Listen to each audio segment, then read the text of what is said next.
we had last left it off, the party was chilling out after an intense battle with the Mirianites in which the Tavrask had escaped and was poised to attack the rest of the world. However, Korgrin stepped up, and using the Staff of Cain, was able to seal the creature back away for 800 years. Doing so drained him of everything he had, but otherwise he was relatively okay. You guys did a little bit of exploration around the hastily constructed campsite in the ruins of Arrabella. Rennas and Arrabella had a lot of fun with a lot of Underdark drugs.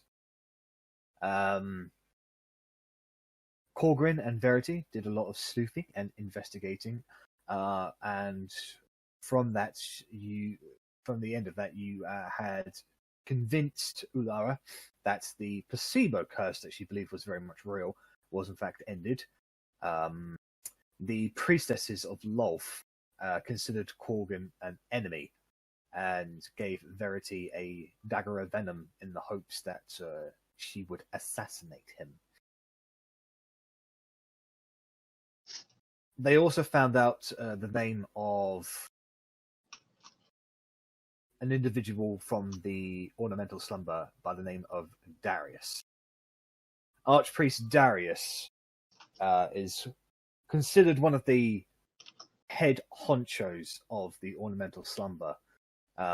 He kind of guides it,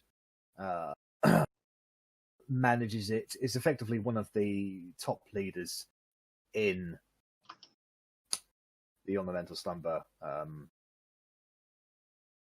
alongside two other general knowledge is that the Ornamental Slumber is governed by 3 archpriests, but you don't know the name of the other 2. You had learned that from the individual who actually took Malkaya's body was hastily shoved underground in order to keep prying eyes away from him, so that he could live and die in the service of Miriam, whom Darius and a good section of the Ornamental Slumber had sworn fealty to.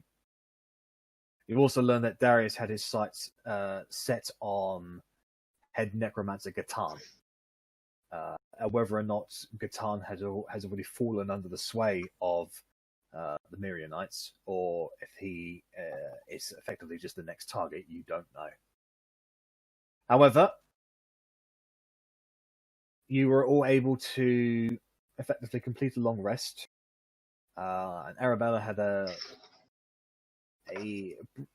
small conversation with Talion, where their feelings and just the air was sort of let out around them, and Arrabella seems to have successfully convinced Talion to let her become aware of some more information that he knows, and he seems to be convinced to part with that information now.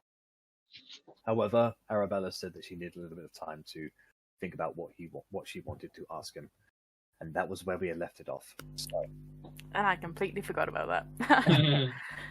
So, you have all completed your long rest. You've all had a good long sleep. You've rested. The freed slaves, as what happened with the last session, you effectively claimed all of the unclaimed slaves for yourself, with every intention to march them out of the Underdark and give them the freedom top ground.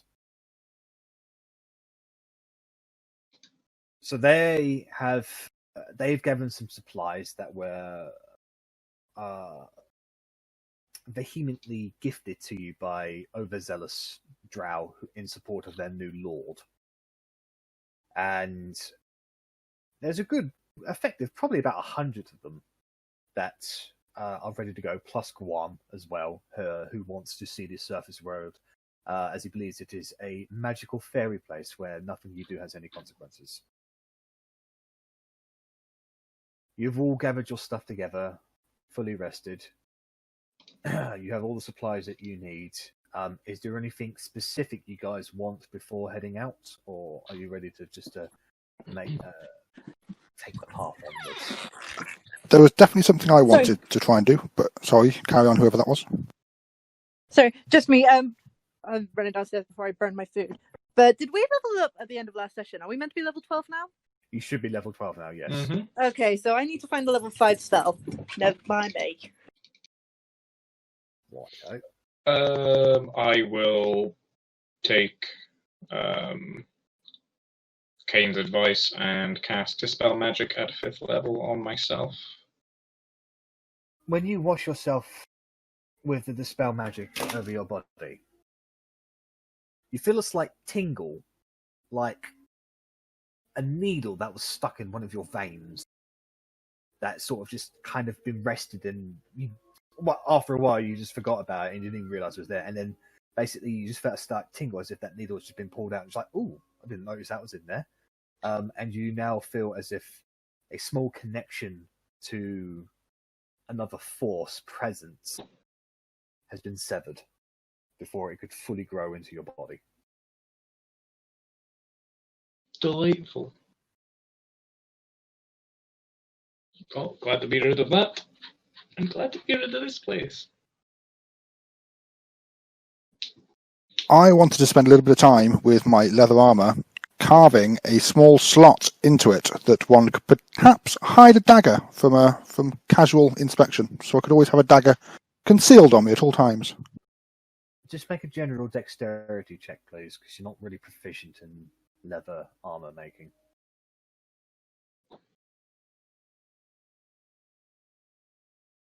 I clicked it. If only you knew Click it again. proficiency with armor. Oh, there we go. You've made things. Yeah, it's I mean, it's not pretty by any means, but it's definitely functionable, and it hasn't compromised how your armor works. So you now have got yourself a dagger-sized slot on the inside of your armor where the linen meets, basically to keep the heat. You can slide one down there. It is a little inconspicuous. I will permanently keep the silver dagger that I stole from Gorm. I will permanently keep that in that little slot. Okay, no worries. So, what would you guys like to do from here?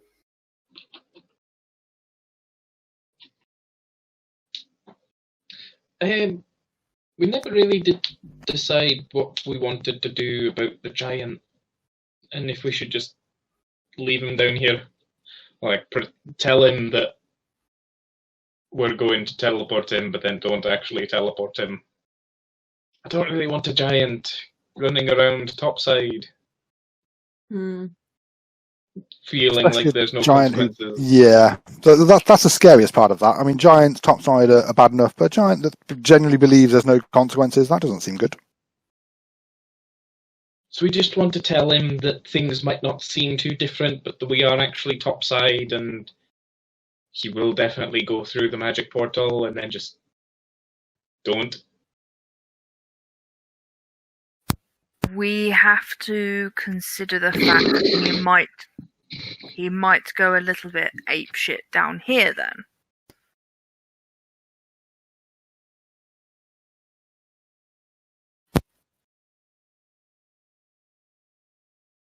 Hands up if that's a risk you're willing to take.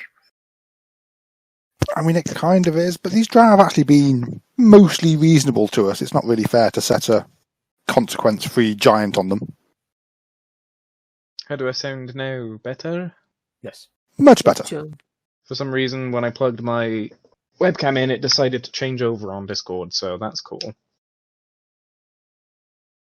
It's coming through headset again. But we freed him. What he does is what he does at the end of the day. I mean, We can't- all you know about Guam is that he wants to build a lair, and he don't really care that his brother just died. So he wants to go topside because apparently there's no consequences up there. We could point him in a random direction and say, that's topside down there, go build your lair.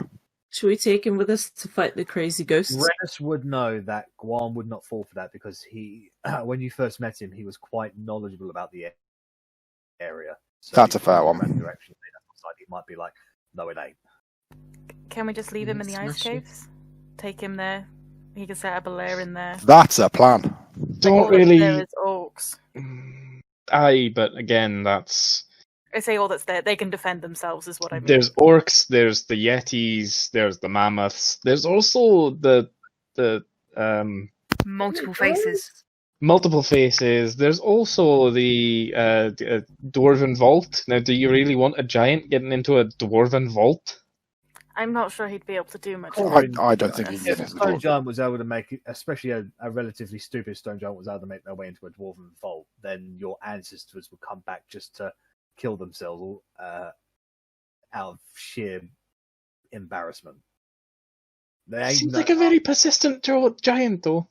I generally like the ice caves plan. The ice caves are big enough that yes, there are other people there, but everyone's there is fairly used to defending themselves on a constant basis because everything in those fucking caves are trying to kill you. What's one more thing? Yeah. I feel like Otti might have objections to the whole we're going to throw a giant at an orc clan that's already pretty starved as it is. She knows orcs are hard as fuck. Yes. Well, what it actually means is the orcs will get to eat giant for the next week. Yeah. Like, could be a death sentence for Guam, but... And then we're just killing him? It was also somewhere we were going to offer people out of the refugee group if they wanted to go to the ice caves. To leave the city, though, wasn't it? Not to stay there. Well, it was whichever they wanted, because we had the idea of sending them to Greenfold. There was, if they wanted to try and integrate into Jaris Jakai, but they've just been magically teleported in, I don't know how warm a welcome they'll receive. And if they want to set something up in the ice caves for themselves, or just leave, that doesn't mean having to go through the city.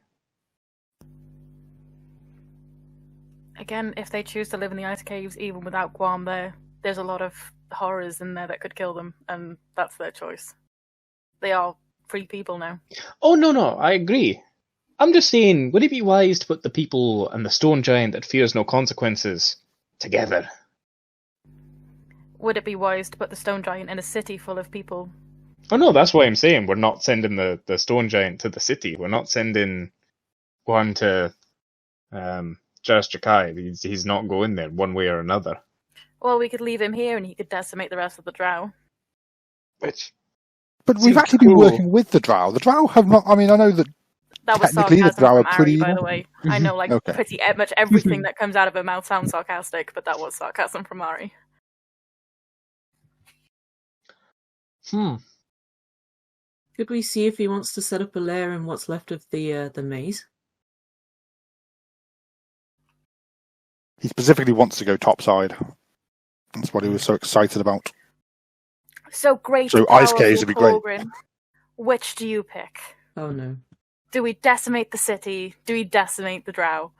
Or do we let him fight for his life in the ice cave? Oh, please, grant me your insight, oh great and powerful Korgrin. I do hope you're letting Korgrin choose only because we're going to do the exact opposite of what he chooses. I'm not letting this power go to Korgrin's head. I think we should pair Rennas and the stone giant up as like a dynamic duo. The giant does the talking, Rennas does the killing. You know, I'd have a giant thing to hide behind all the time. It would be amazing. Be very inconspicuous though, because wherever you went, you'd always be spotted because of the giant. I mean, They'd spot the giant. They wouldn't spot the tiny little elf behind it. Could have its benefits. And Plus, he looks pretty funky now we dyed his clothes. Pretty cool. Yeah, he's very colourful at the moment. why am I Googling that? So, 3 options. Ice caves, leave him here, lie to him, tell him that, you know... no, he's pretty set on the surface being the latest deal, the hottest shit he's ever seen. So what was it? Ice caves, leave him here. What was the other option? Leave him run rampant through a city. Well, that wasn't really ever an option, that's the thing. Not a No. serious one. But I don't think leaving him here is a serious one either. Based on my knowledge about the Ice caves. based on my knowledge about half-orcs and orcs, would I know the amount of orcs in the ice caves, would I know that we're going to be all right? It really depends. There was a fair distance between the teleportation circle and where the orcs had basically set up camp. Whether or not Guam even finds those caves is a question in and of itself. You do know that the orcs were on their last legs. You know that they were barely struggling, as it were. They were missing people, and they didn't have a lot of food. And that, due to their leader, they weren't going to go anywhere until they had done what they came to do. That's what I'm saying. We're putting the final death nail. Imagine they're just sleeping and giants aren't invincible by any means, but they are powerful. Whereas, the orcs, there were a lot of them, but chances are they haven't had a good meal in weeks. I genuinely think we just... It's not as if the teleportation circle is in the drow camp. We do still have to travel to get to the teleportation circle. This is fair. All we have to say is, Guam, you gotta go last, you take up the most space, and we just leave him. Or we tell him that, topside looks a lot like down here, but it's actually really different. Gravity doesn't apply, and you can jump off a ledge and you can fly, or something like that. But why should we have to be responsible for who he does or doesn't kill? All I wanted to do was just free the guy, because I didn't think it'd be fair to leave him imprisoned.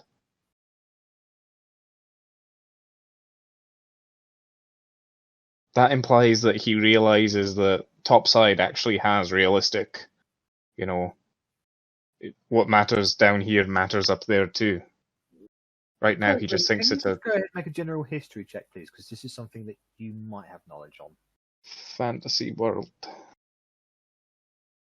Bonk. So, stone giants are a bit of an oddity in terms of how giants operate. Obviously, pretty much all giants operate under a caste system. Giants are generally reclusive, quiet, and peaceful as long as they're left alone. They're artists as well, mostly. They generally enjoy building things to last, creating great columns and caverns of beauty, of intricacy that the mere naked eye of a simple dwarf or human could never hope to notice. Now, Guam is definitely on the lower spectrum of artistic and peaceful stone giants, but it's fair to say he probably grew up with them, and as such is aware of. Well, basically, stone giants they view the world outside their underground homes as a realm of dreams where nothing is entirely true or real. They behave in the surface world the way humanoids might behave in their own dreams, making little account for their actions and never fully trusting what they see or hear. So, basically, with that kind of mentality, apply that to Guam, and that's what you're probably going to get. I have a plan to abolish the disillusionment that he might be under. Because he thinks like pretty much anything is possible up there, right? Yeah, well, he just thinks that there's no consequences up there. Okay, so we find a ledge. Not a big ledge, but a ledge that he would definitely survive if he was to fall off. I jump off and I make myself fly, and I'm like, come on, Guam, it's all okay.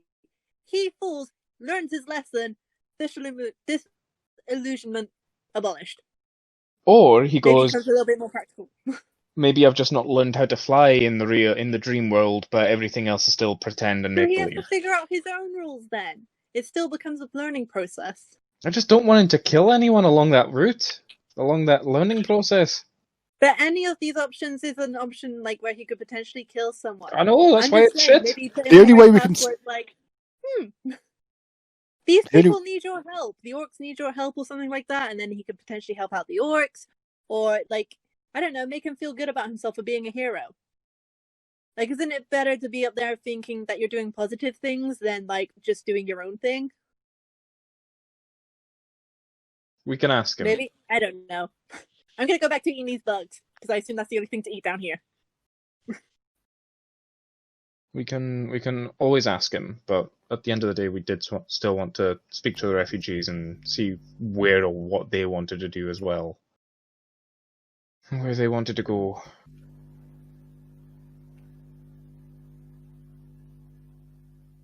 So, Okay.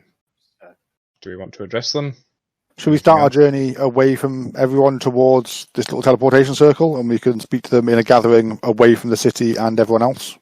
I get the feeling I'm probably going to have to address the drow before we leave. Meh. Peace out, fuckers, and run. I get the feeling some might not like that. But aye.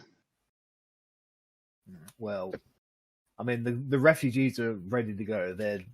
They're quite literally just waiting for your commands, really, for you to take the first steps. The drow are going about their own business.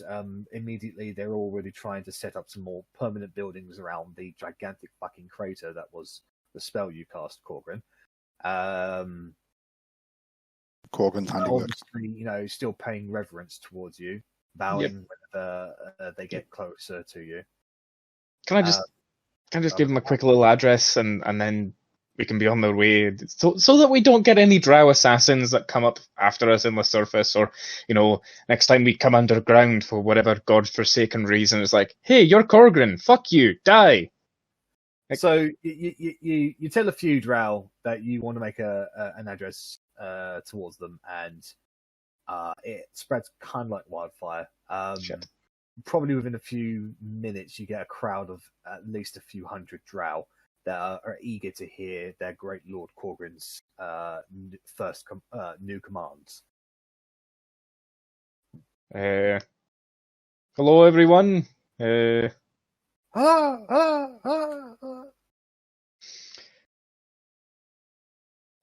here, Korgrin Bravebeard. Just like to let you know that now that the Tarask threat has been dealt with and the Myriad Knights are dealt with, you're free to go about your thank you. Yep, aye. You're free to carry on as you were previously. I don't know if I'll ever see you again, if I'll ever be back. But Ulara is still your matron. She is still your queen. They are basically follow her. It's very odd. You get the shifty eye from a few hundred people all at once, in a kind of sense that there's some double meaning behind that. They're like, oh yeah, Ulara is our queen, with a wink. No, like, genuinely. I'm not going to be here to tell you what to do, to tell you to eat or drink or rebuild. She's the one that is still the leader of your clan, so... The Lord Korgrin commands us we build a statue to remember him by! No, please don't. You've got a giant hole. Please don't. You've got a giant hole in the ground. I think you'll remember me by that. The Lord Korgrin commands that we turn the giant hole into a giant statue of him! Not quite what I mean, but... Like, to be fair, it wouldn't have to be too big to be a giant version of you. Oh, that's rather rude. You know what? I could tell them right now. I want the biggest statue ever. Your comment is drowned out into cheers for Korgrin, Arri. Rude. Question, anyway, are we out in the open? Sorry. I'm addressing a couple hundred drow right now, so yes. Okay, can I make it, I'm not trying to stealth, I know that everyone can see me, but can I just try and make it look like I'm stealthing after Korgrin, like I might be planning to kill him, just in case anyone's got eyes on me? Make a deception check, but use your dexterity modifier. Oh, fuck! So basically that's Is like it the best idea to look like you're about to assassinate someone who the whole crowd thinks is a god? It's definitely not. They're like, dun, dun, dun, dun. I hit him with a pillow when everyone attacked me. Yeah, I think that's okay. You do it if you want to. You do. Okay, so I have so that's 4 plus 2.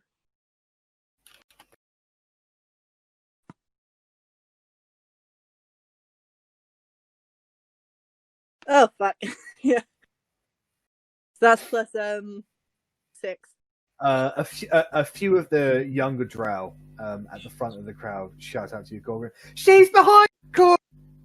It's like a bad just- pantomime, isn't it? It's like the kids at the front. Yeah. Where could the evil sorcerer be? She's there! She's behind there! you. She's there! Yeah, just doobie-doobie-doo. If I bonk you on the head, will you pretend to be really hurt? Because you're not fooling anyone right now.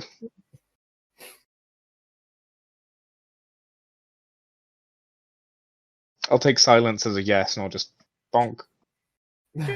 So, Not bad. Korgrin bonks you on the head. What do you do?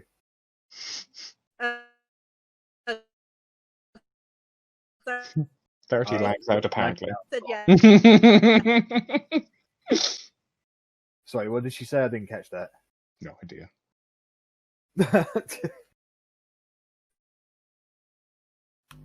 All I heard was meow, meow, Yeah. meow, meow, meow. Oh wait, pardon? I'm sorry, my phone connection has been pretty silly. Oh, no, that's much better. I can hear you now. So she leaves. Rip. Mugged you right off. We can hear you now. Oh no. Meh, meh, meh, meh, meh. There we go. Alright, so Korgrin has bonked you on the head, Verity, as you've gotten close. I very dramatically fall backwards, and I'm just like, curses you, The Korgrin, children I'll go, get you "Yeah!" next time. The adults are look a little confused about the situation, but I might just apparently consider, they're grateful how Korgrin hard it has would be to thwarted probably a more bad than 20 assassination attempt. Any future assassination attempts will be met with equal and just retribution. Don't try and kill me. Go back to worshipping Lolth. Follow your traditional drow ways. You no longer have the obligation to watch over the Tarask. Do what you want. Within the law. Okay. So, I could take this a little bit further and be like, oh no, the Tarask rules all. Like, not that spider queen. Like, I could be the bad guy for them.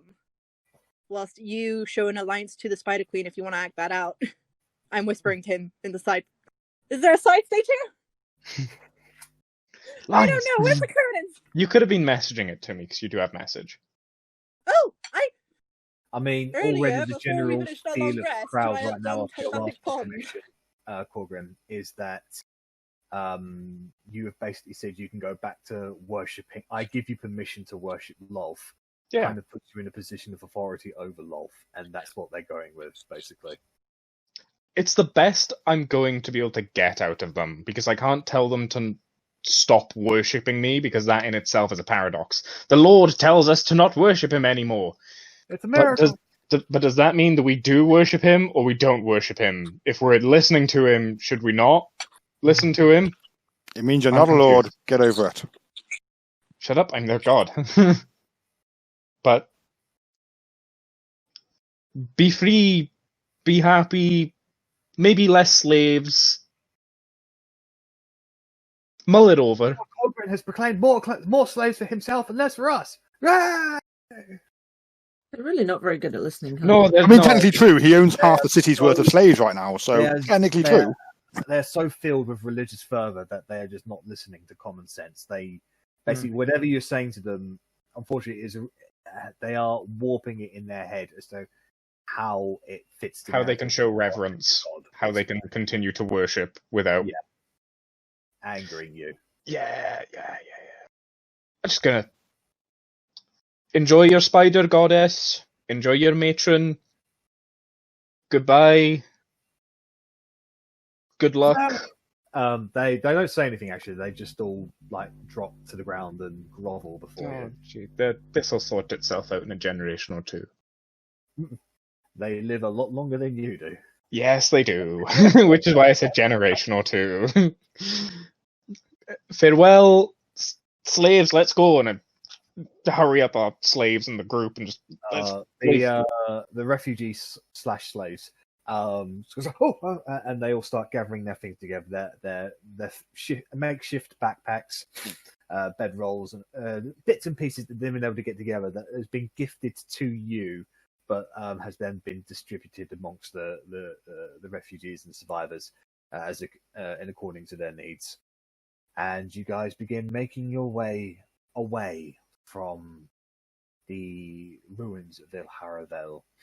Now, there are two destinations that you can do. You can go out the normal way, which will it'll take you a few hours to get to the exit that you have come to know would lead up into the ornamental slumber, the non-elevator way, like an actual natural upwards crevice, or you can head towards the teleportation circle that Talion is aware of. I feel time is of the essence. Does anyone agree? Yeah, teleportation circle sounds good to me. Mm-hmm. Right. So if that's the case, Talion will then take the lead as he begins leading you throughout the phosphorescent marshes. Most of this field, all the way from where you can see where the labyrinth sort of intersected with the natural cave formations and has since been collapsed. You can see just a gigantic line, a scorch mark, where pretty much anything that was considered biological or living, which a lot of this fungal and fungus and even structure classes itself as, has been absolutely disintegrated in effectively a beam that went from one side of the cavern to the next and then kept on going a ways. It's a wonder this entire cavern wasn't actually completely collapsed from the structural instability that was caused. But luck appears to be on your side. Great. Korgrin, Bravebeard, Well, that makes a change. Slayer of Torask, and Mushroom alike. Fucking garden. So leaving behind the drow, you, just for the sake of purposes, you know there's probably about 600, 700 surviving drow there, give or take. There were maybe less than 50 quaggoths remaining.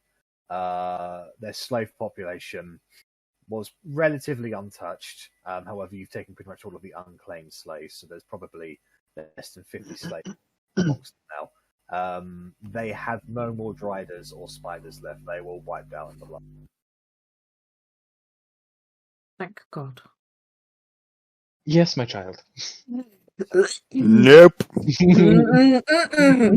Stopping that shit right now, Korgrin. We've left the town. You will never again be a lord.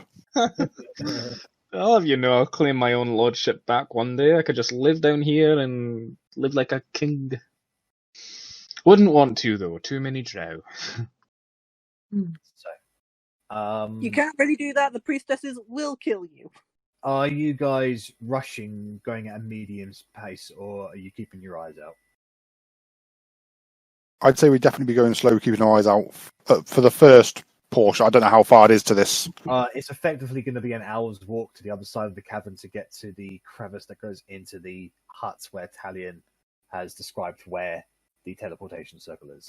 In theory, we've got a lot of unarmed people with us. We would be keeping an eye out, making sure everyone's safe, Yeah. making sure there's no one falling behind or anything. I was going to say, not only that, but they're probably all fucking knackered. I know they're well fed, but are they well rested? Are they, are they all athletic, etc., etc.? They are rested, they are fed, and really, they're as good as they can possibly be given the circumstances. Fair enough. Hold on a second. Before Holding. we head out, because I might need like 10 minutes to do it. Let me just double check. Oh, it'll take me an hour, but I can make us all telepathic for like an hour. It's the duration an hour. How long is it to cast? It's one action to cast, so I assume it's 10 minutes then to cast it? 10 minutes and 6 seconds. Or is it telepathy that you're trying to cast?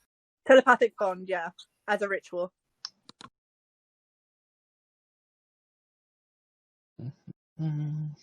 It's one action to... Oh, that's Rary's telepathic bond, isn't it? I just have it as telepathic bond on my thing. Yeah. That was a scroll that we got like forever ago that Georgia copied into a ritual book. Yeah. It's in my ritual book, and now I can do level 5 spells, so I can do that before we set up, so we'll be mentally connected no matter how far apart we are. You will just have to be around me for 10 minutes or 30 feet. So if you want to, I mean, Guam likes you guys a lot at the moment. So if you want to sit on his shoulders so you can stay still to do the ritual whilst he walks alongside of you, I'm happy for you to do that. Well, I need these guys within 30 feet of me when I cast it for 10 minutes. And then after that, we can all split off, like, whoever goes towards the front of the crowd and then the back of the crowd. It won't be an issue. Basically, that way. Verity explains to you guys that she's got a super secret surprise if you just stick close to her for 10 minutes. Sounds kind of weird. We all expect the smell of fart coming from her presentationally. So you get on Guam's shoulders, and he's walking along, just whistling to enjoy. Oh boy, I can't wait to get up there. Oh man, it's gonna be so good. What are you expecting to do, Guam? Actually, no, I'm casting a spell.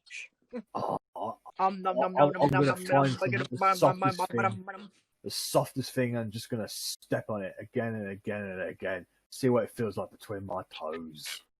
I recommend sand. Sand. Oh, I wonder what that feels like. Oh. Think you'd have to go a long way south of the beach. I don't know. Where's the ocean line? Anyway, east, as I said, casting. West, south. It's generally in all directions. If you walk longer. Oogity boogity. 10 minutes later, we're all telepathic. Yep. So, and you know your heads now. Yay! So, are you casting it on everybody? On everyone in my party. I can do it up to 8 people. So yeah, it doesn't have to be 8. I need to clarify. Does that include Guam and or Talion? Not Guam, because I don't want him in my head. Yep. And I mean, it's just telepathic. What is that? Telepathic bond. So it's basically just like we have Bluetooth to each other. Yeah. Yeah. Is it every single thought though, or is it like no, a like... No, okay? You communicate through thoughts, and they can. Rennas visually relaxes. Yeah. So it's just like, say for example, we have 2 people doing perception at the front and 2 at the perception at the back. If someone at the back sees something, they can let the people at the front know straight away. Yep. That's perfect. And you know, if you're feeling bored, we can just chat. Any distance. So, anyways, so with that, with you all now telepathically bonded for the next hour or so, you can. And I slap them all on the head as part of the spell. Bum, bum, bum, bum, bum. Can you not copy that, please? It was a one-time Korgrin special on Arrabella. Wait, what? When I slapped her across the face to undo the spell. Oh. I forgot about that. I was like, it's a telepathic thing, so I just smack them all on the head, like, dunk, dunk, dunk. She didn't, she won't. You were there. We were all in the room. Oh, yeah. I don't know where I am. Because there's not really going to be much of a marching order because you're moving as a group. And like a spaced out large group of people, like there's over 100 people walking here. So can I get perception checks from everybody, please? I'd imagine we'd kind of encompass the people, though, so we would kind of surround them, and the refugees would be in the centre. You're a group, but you're spaced out just to keep the outside of the edges. You know, like keep an eye on them, basically. I have clicked. There we go. I clicked when I saw Arri's come up, so that's the delay in rolling. All right, so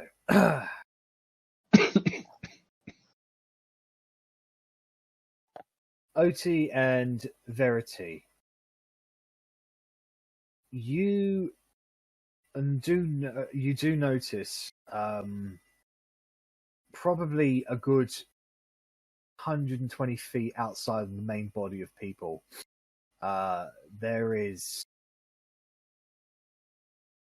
a scuttering of many-legged creatures that are keeping a good distance away from the group, but they seem to be rushing.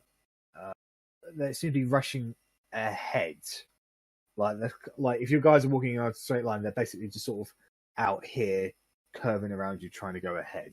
They are dashing, and considering that you're moving at a slow pace, they're going to be able to get ahead of you pretty quickly. I'd say First, I let steady everybody- pace, because they can move at a steady pace with me. Oh wait, no, we're underground. Ignore me. I let everybody know telepathically. First off, do we hand out torches to people so maybe they could defend themselves with a flaming stick? Should one of these things get too close, and make sure everybody stays with a buddy? Have a buddy system going so nobody gets like wanders off. I think if we just stay as a generally large group, that will scare off any predators. I mean, predators, they're hungry, but they're not stupid. They're not going to attack. I know, but these are like, did they look like the scary naked white thingies? No, you didn't get a good look at them, but you get the feeling they were large. They may have been arachnids. I'm going to. Yummy. I'm going to try and find our female elf, who I can't remember the name of again because I'm a bad person. Well, that's a good question. Actually. It has Arwis. been several weeks. Arwis. That sounds about right. Arwis, lovely And then you have the Arwis. Asma, who's Ella.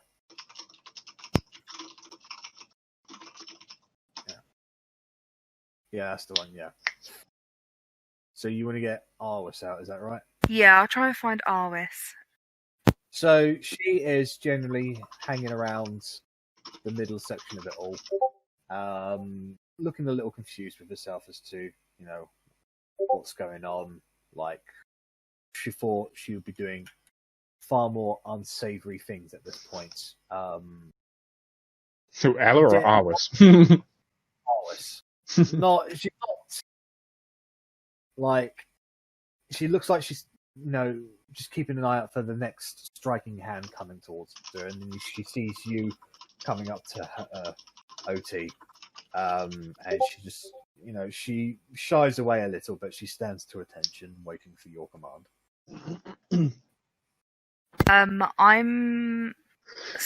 Arwis, do you have any magic that can make it brighter in here? Or that can keep an eye to make sure we're not followed or anything? I can, but not today. I'm sorry, my master.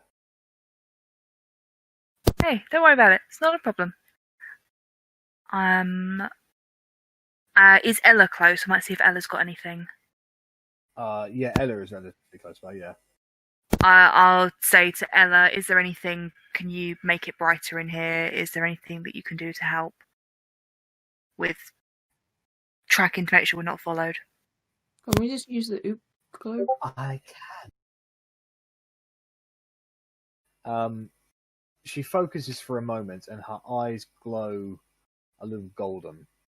And then from her back sprouts two majestic white luminescent wings that just shed dim light a good 30 feet. She focuses a little and they intensify, and she's effectively acting like a spotlight in the middle of this cavern, creating lights, I'd say a good 60-foot radius around herself. Okay, would you be able to sort of stay in the middle and so that we can all see? Is that going to be all right for a little while? She bows low and says, "As you wish, my master." And she scooches into the middle of the crowd. So I'd say, considering how densely everybody is walking together, out of being scared and safety, it does encompass a good portion of like the majority of people walking here. Okay, I'll thank Ella for her help and thank Arwis for her help as well, and just come out of the crowd and come back to the edge. She just scratches her arm and just thanks you for thanking her, basically. Does she feel uncomfortable? The fact I'm being Yeah. so nice to her.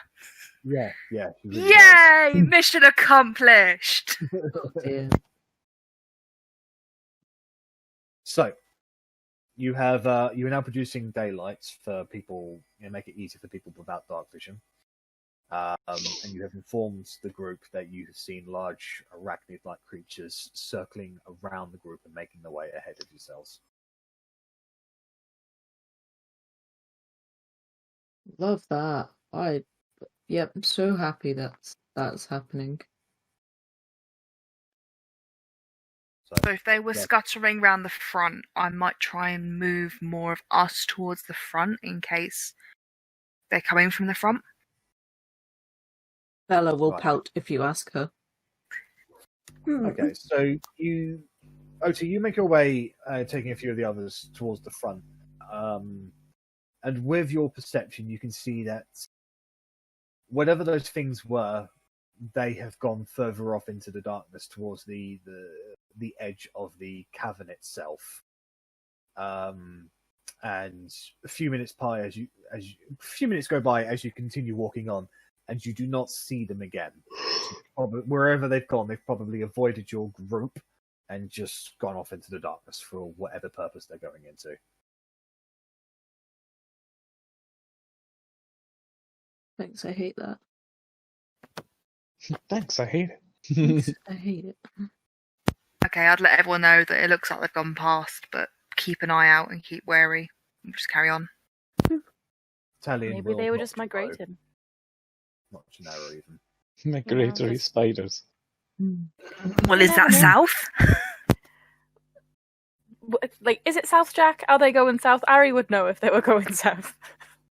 They are going southeast. Okay. I'll just be like, well, it's essentially, yeah, they are going south. But, like, wouldn't you migrate away from a giant blast that just went through what may have been your home? Yes, but probably not the day after it happened, Harry, probably with at your the keen time. mind, you know you are also going southeast. Mm. Well, they've gone ahead of you, basically.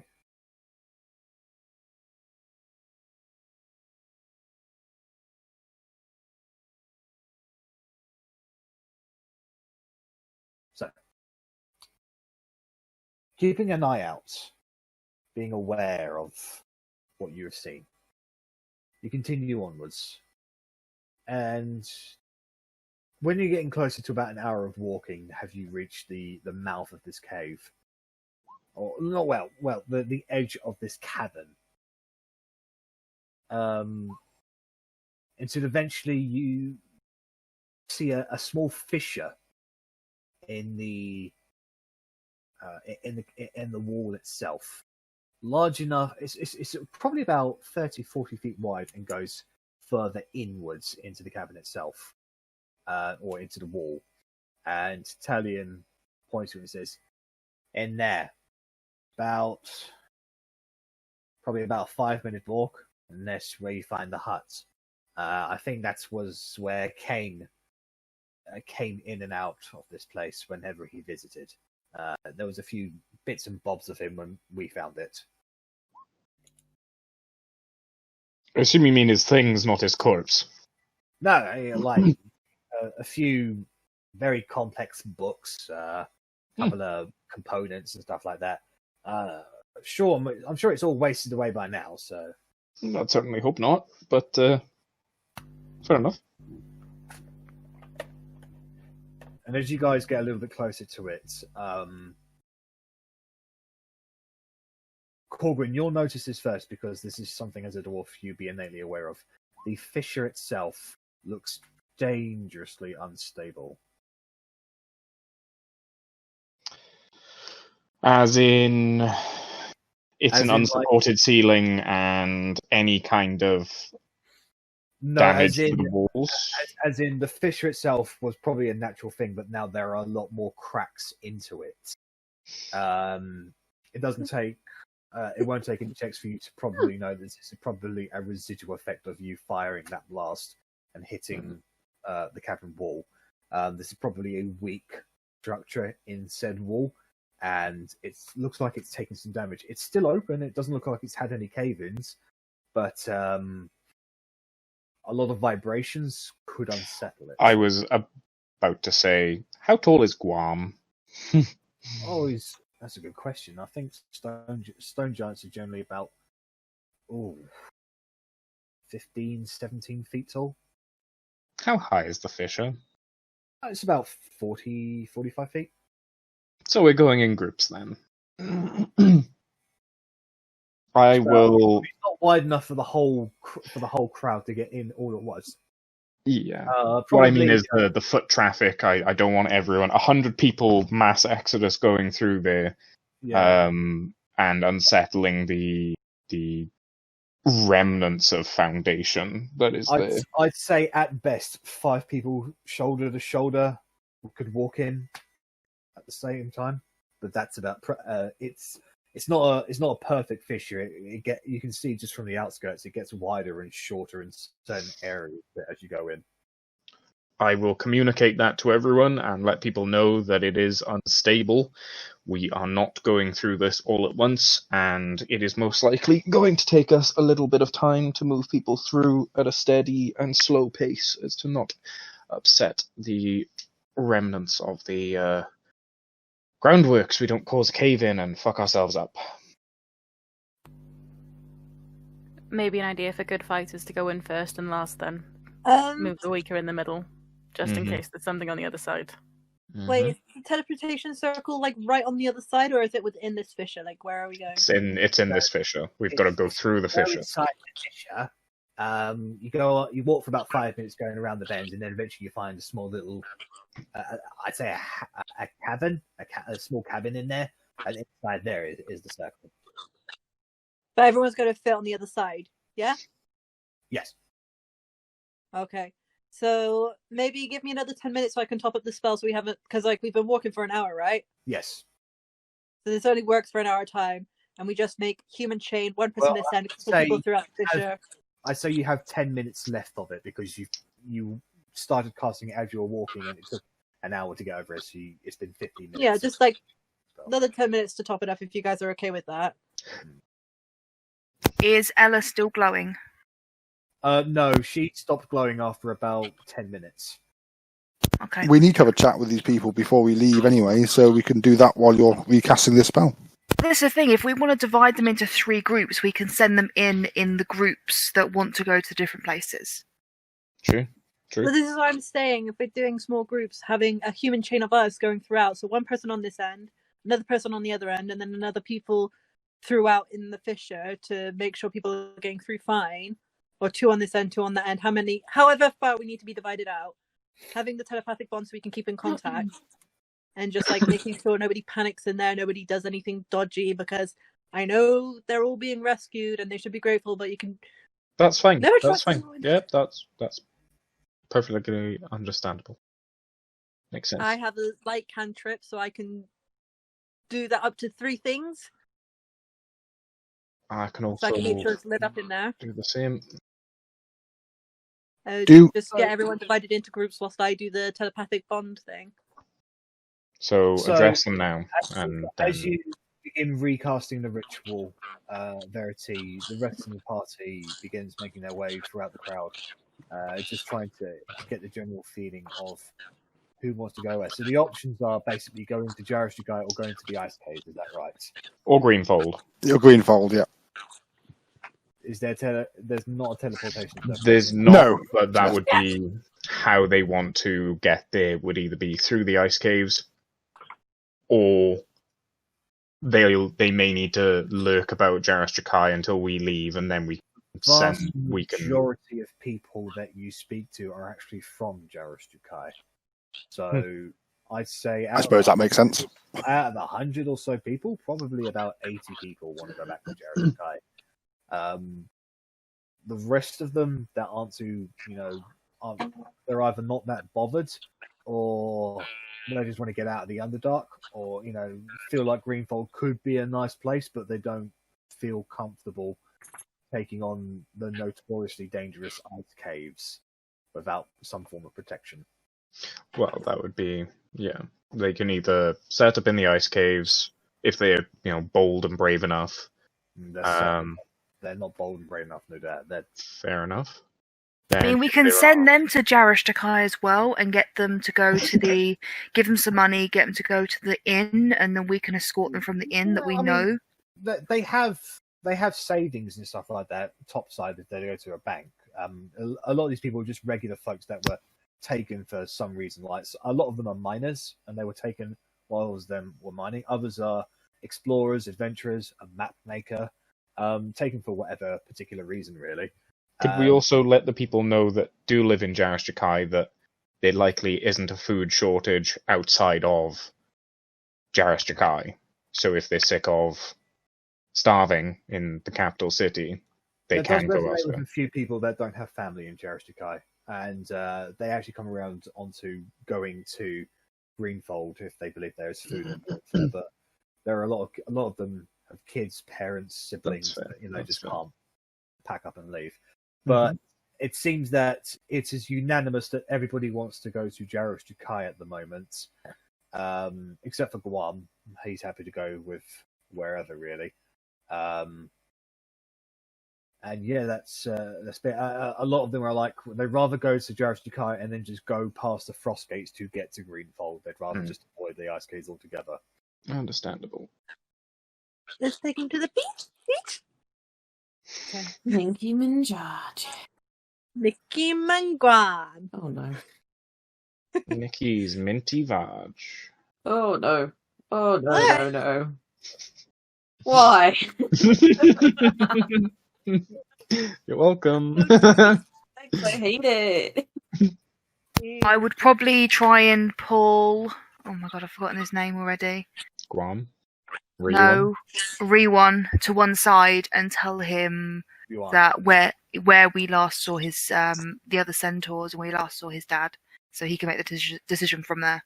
My dad, I haven't seen him in a long time. He had a mission.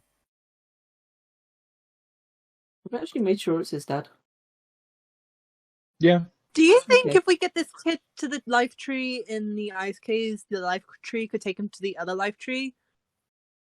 Is it like a safe point where you get to hop around with it, or nah? You don't get the sense that the life tree does that. Nah, damn it. Does anyone remember the name? Probably nothing. Does If anyone you're going to remember ask the about the name? tree nymph, then it's Zara. Sorry, I was going to say the name of the pike that he was using at the life tree, because that was named after his son. Yeah. It was Yuan. It was Ruan. Okay. That's how you guys. That's how Arri made the connection with her keen fucking mind. Okay. Roger, sorry, fair one. So, but Yuan is eager to see his dad again. He's also eager to get back to his herd. I'd make sure he knew where we last saw him, just so that he made the decision based on the information that we know. When he's healthy enough, he will make the journey. But if you're giving him his freedom, he will definitely take it. Now that he's away from the drow, he came around to the idea of being free very, very quickly, especially with the idea of being given back to his father, whom he hasn't seen in many years, actually. Disadvantage for the rest of the night, Korgrin. Hey, I was second. Bella should get first. Bella is a bard, so she's expected. You're a cleric. Just pray and shut up. In fact, skip the praying shit. Just shut up. I pray to myself to empower me. Okay. Thanks. I have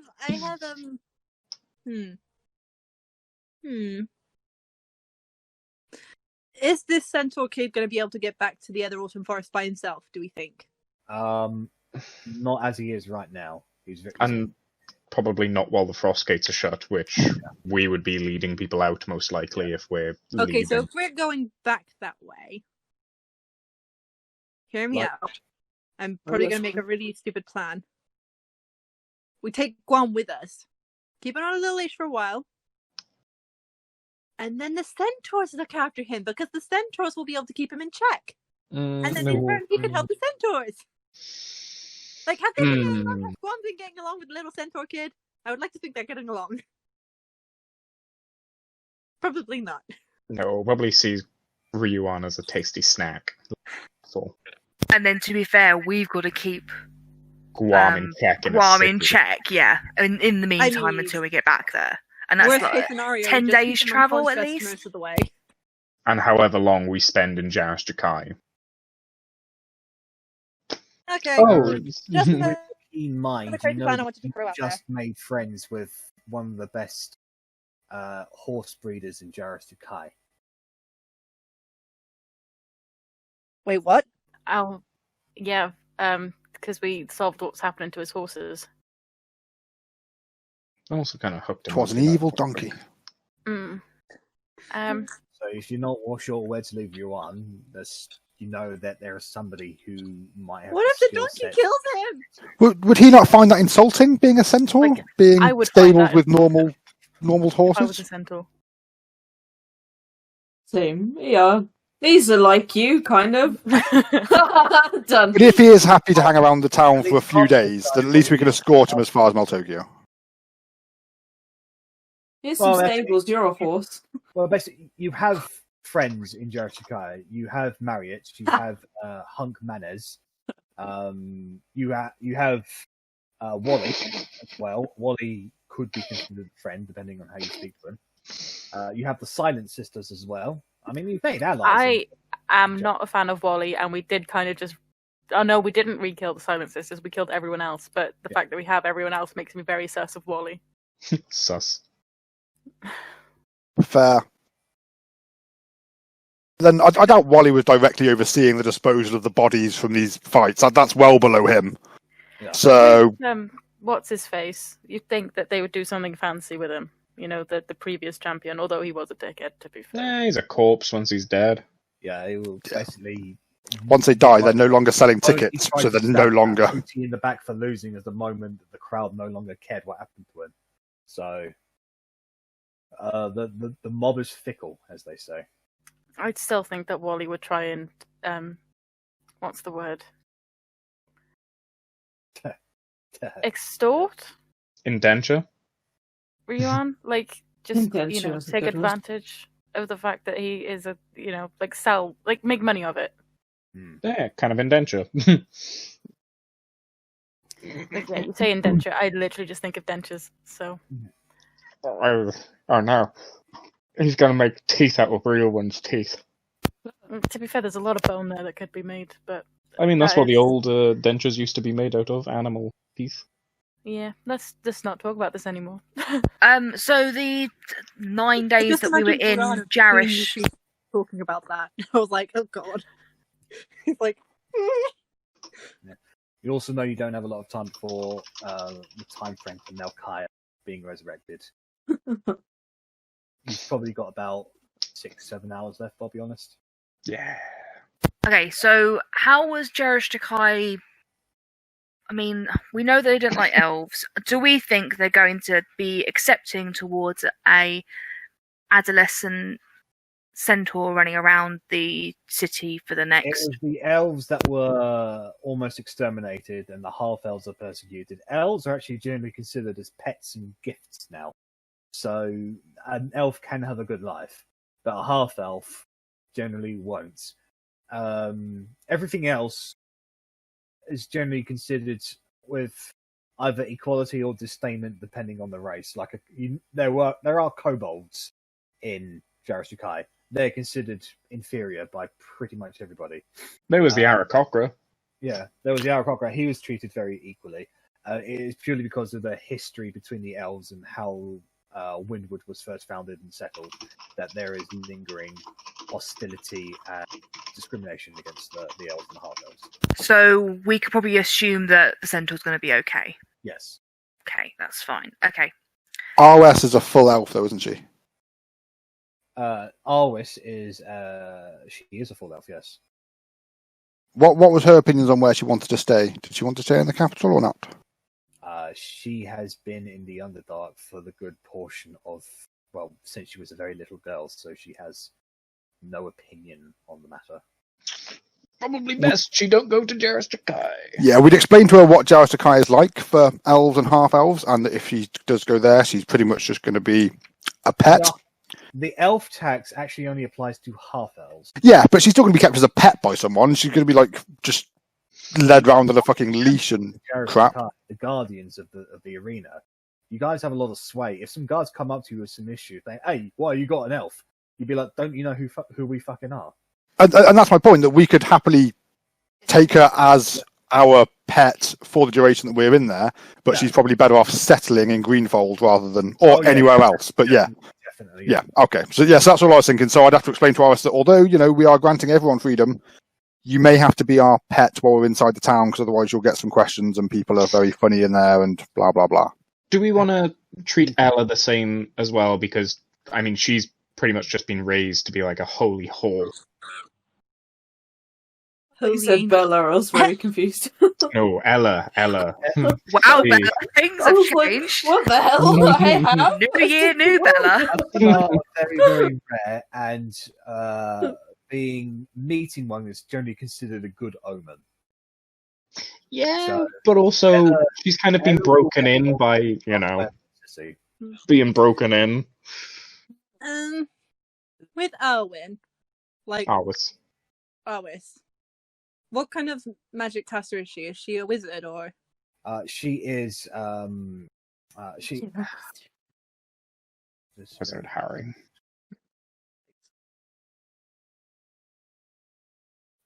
Yes, she is a wizard. Yeah. And so, if I was to get her the resources to learn the spell Teleportation Circle, she could do it, right? If you're willing to spend the gold for her to learn that, yeah.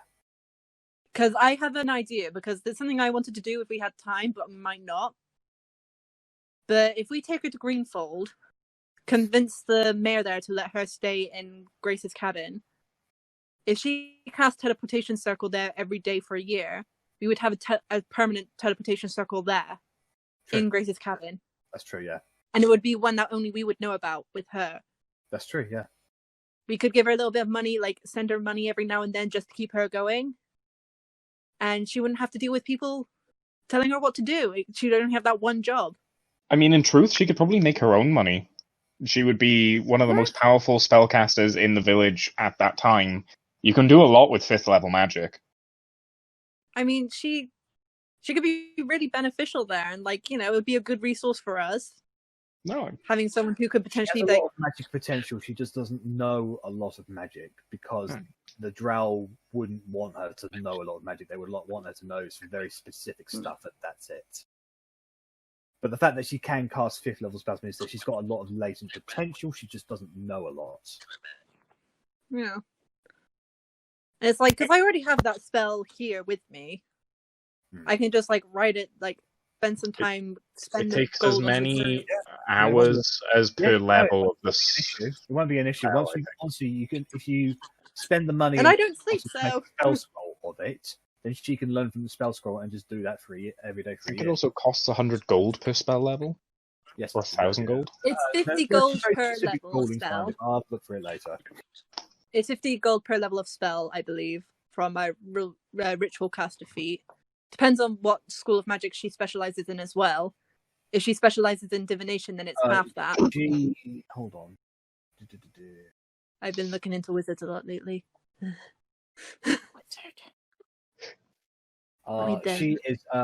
She's a conjuration specialist, that's right. Okay, so it'll be normal pricing then. Yeah.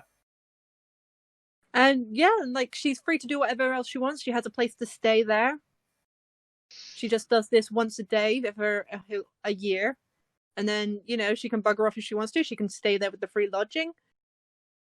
If she feels like it, she could probably look into some more secrets of the hut, because I feel like there's more that could have been there. I mean, that hut is yours and Arri's to do with as you see fit. I mean, it would be really neat to have the teleportation circle there, I think. I have no interest in a hut in Greenfold. If you think that is a worthwhile use of it, like, there may very well be books there, because what was Grace? She was magical. She was like an Eldritch Knight, wasn't she? Kind of equivalent. She was, if you want to get technical, she was basically, she was a multi-class between a fighter and a wizard. Yeah, so there could very well be books that Alwis could use there to learn from. Mm-hmm. She'll have a lot more time there than we did. Yep.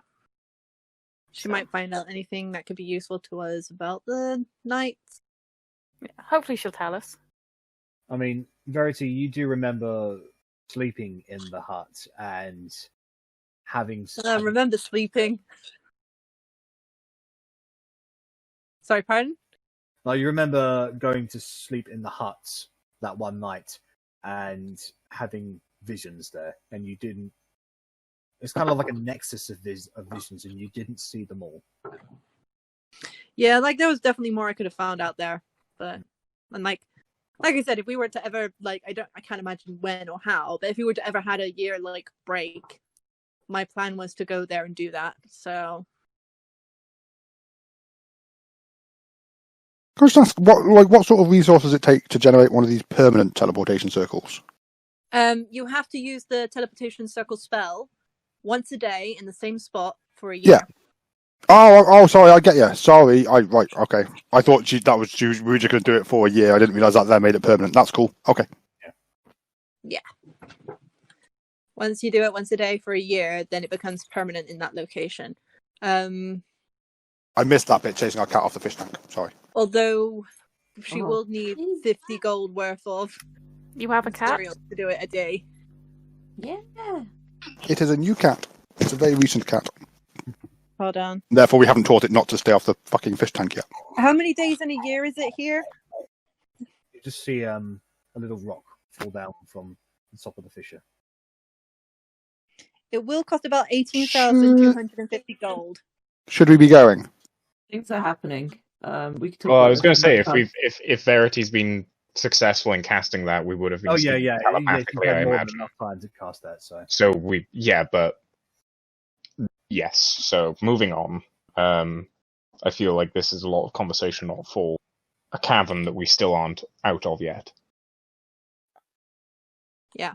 Alright, so how do you guys want to proceed, knowing that this fissure is potentially unstable and dangerous? I'll go in the middle. No, I will go in the middle, because I have a spell But for that. if like something happens, I can polymorph into something big, which can wedge everything. That's not necessarily a good thing, because then you get stuck. And then you get caved in I'm anyway. stuck. You might dislodge a loose rock as well. Well, I'm saying if things start to cave in, I can turn into something big to keep it up a little bit longer, and then dimension door out. Once I hit too many hit points. I mean, up to you guys. I say we just go in, make sure it's safe first, and then come out. Magic on the other end. I'll go in the middle because I have stone shape. Worst case scenario. I say all of us just go in, make sure it's safe, and come out, and let them come in group by group. Yeah, okay, you said there's 100 of them. Yeah. Roughly. Yeah. Could we do 3 groups? Like, I'd want to go send... smaller than that. Really? Yeah. 10 at a time. It could be smaller. It's a straight path, so there should be no obstructions or anything like that. But I hadn't been here The in... flames go in 2 by 2, hurrah, hurrah. Sorry. So yeah, if Talion leads the way, and one other person goes with him, and then they start going through, and then 2 more of us can go through as the middle, with Korgrin being one of them, and then 2 of us at the end. Yeah? Yeah, I think what Talion means is we need to make sure that the other end is secure first and nothing's taken up residence in the meantime, so... What if Couple of I you go. Couple of you go. We'll wait. You come back. Let us know it's all right. We'll start moving people through. All right. Sounds good. What if I stay on this end because I can get people through to the other side if things were to cave in? Worst case scenario. Sure. So Like, Verity, not? you'll hang back with the refugees as the rest of the party goes in, just to make sure the path is clear. Is that right? Okay. Okay.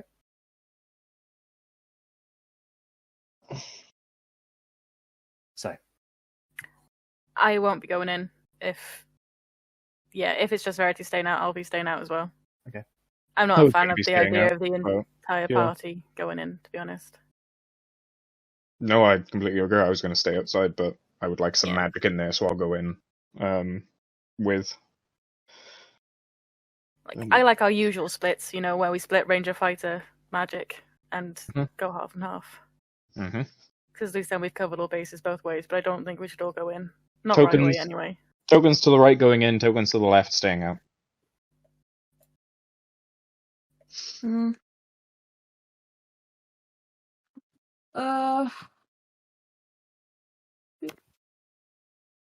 Otti is staying out. You staying out? Cool. I was going to say we need one. Yeah, one of us was going to go in and out. Yeah. So, Otti, Verity, and Arrabella.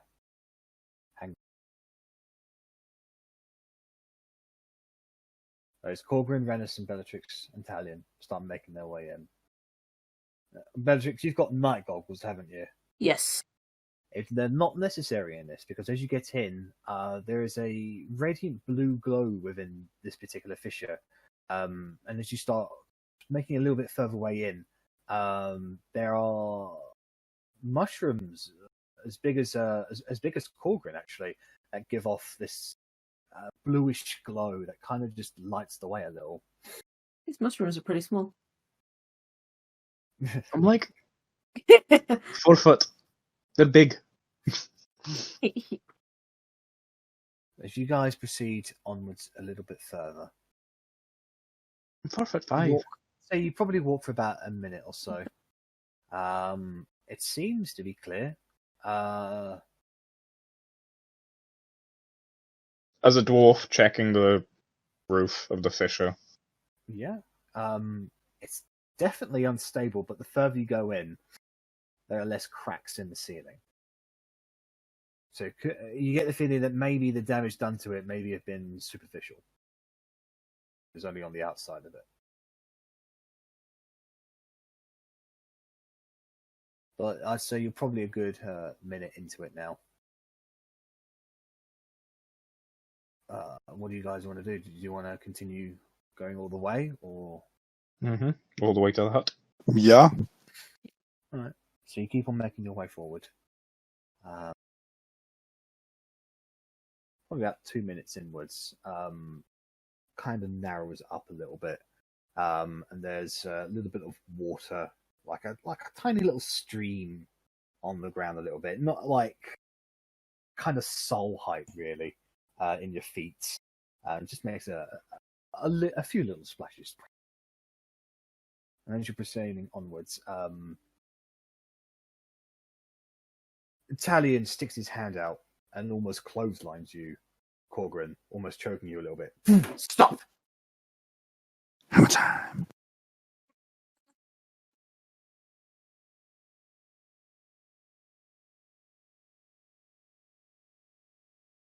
We can speak telepathically, so. Oh yeah. That'll take some getting used to. Telepathically, he says to everybody, I'm fairly certain I heard something. Perception check. Yep. I telepathically think to everyone, dip dip dip dip dip. That's not helping us here, Verity. We smack her on the back of the head. Ah! You guys can't hear anything. Telepathically, I'll say, do we want light? I'd say yes. I mean, it'll help me out. Cantrip, so if I remember right, locate light can be cast multiple On any times. object. Until a spell ends your turn. I'll pick up a rock, cast light on it, throw it in. See if anything lights up as the rock travels. No, If anything stands out. no. There's a few, bunch of stalagmites, a few more mushrooms that aren't very glowy. Then I'll cast light on my shield.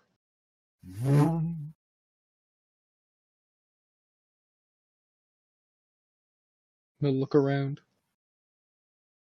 Doesn't appear to be anything. Thalion is looking about. Is more peeling his ears than his eyes, if anything. Maybe I just am hearing things. To be fair, you're quite perceptive, so just keep an ear out. But we've got to press on. Rennas, do you want to stick to the shadows a little bit and just scout out ahead a little, just to make me feel safe? I can definitely do that, and I will slink away.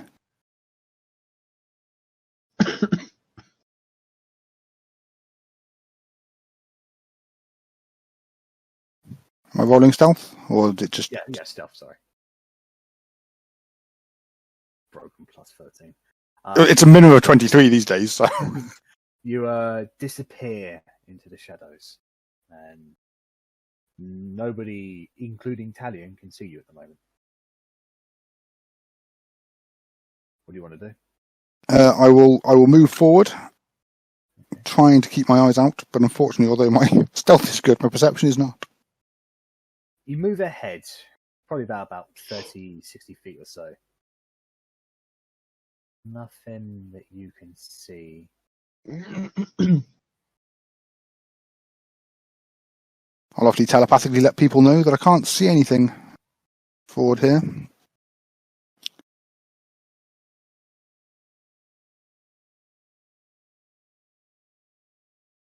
Talion still has an arrow knocked.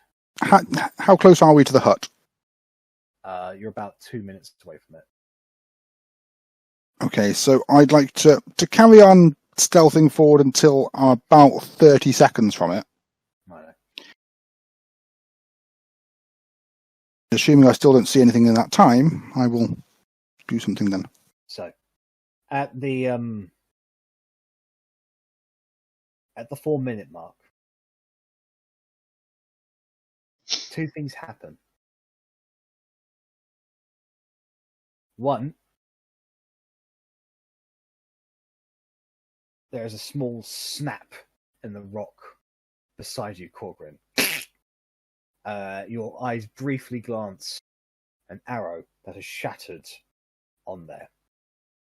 And at the same time, Rennas, you see something duck out from behind the stalagmite to fire an arrow.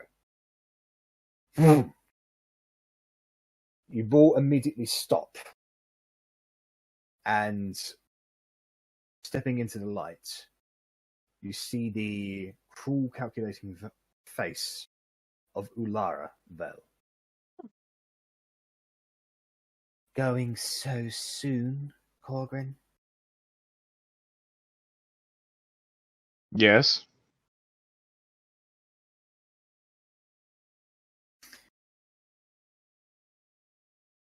Has she spotted me at this point? No, she hasn't. You know what you've done, right?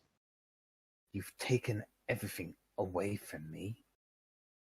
My followers only follow me because you told them to. Is that not better than never having the respect or praise ever again? At least you have followers. At least they live. It's really up, Arri. It's really up to your others if they telepathically tell you. She looks at you with its strange look. It's eyes of pure hatred, but a face of pure lust. She's got a juxtaposition face about you. I want to do so many things to you for what you've done to me. Maybe I should take it out on your friends there. Certainly wouldn't advise it. Well, I don't think this party's over by a I long think it is. You have people to lead. They'll die without you, or they'll forget you. Either way, Thank you. I've survived, Cain. I'll survive you. However, Korgrin, this time, instead of just me and you, I felt like we should get a little group involved.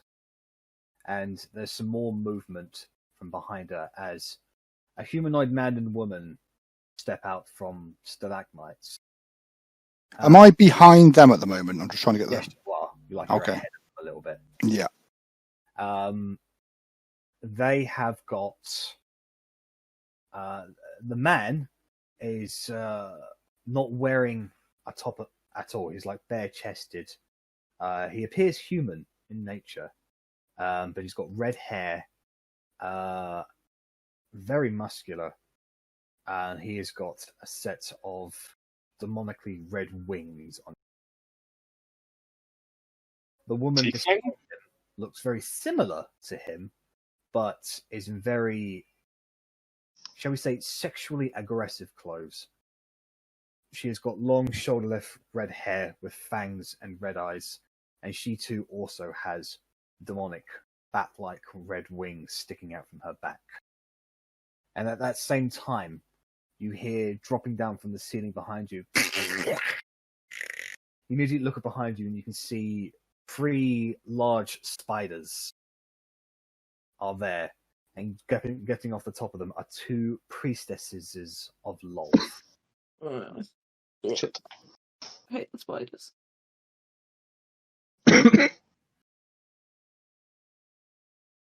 Well, Korgrin, why don't we have a little fun all together?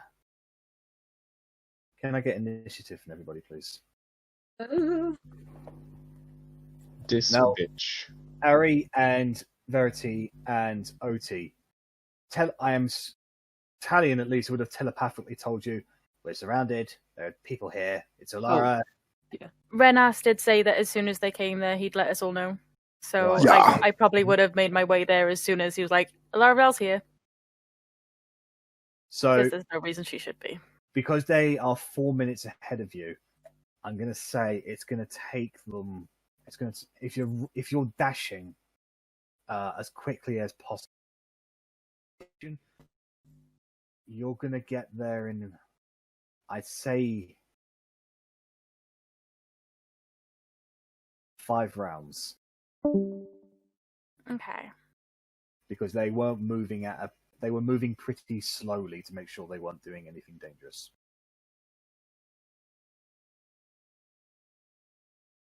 Okay. I'd say that if we knew, I'd definitely be dashing in there as well.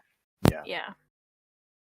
I mean, Verity, if you did your amazing, super awesome spells with no consequences whatsoever, you could probably get them there before them.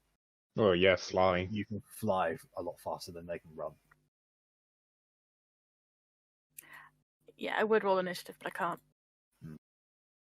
Because So- you guys aren't there at the moment. Basically, on round 6, I'll get your tokens in there, basically.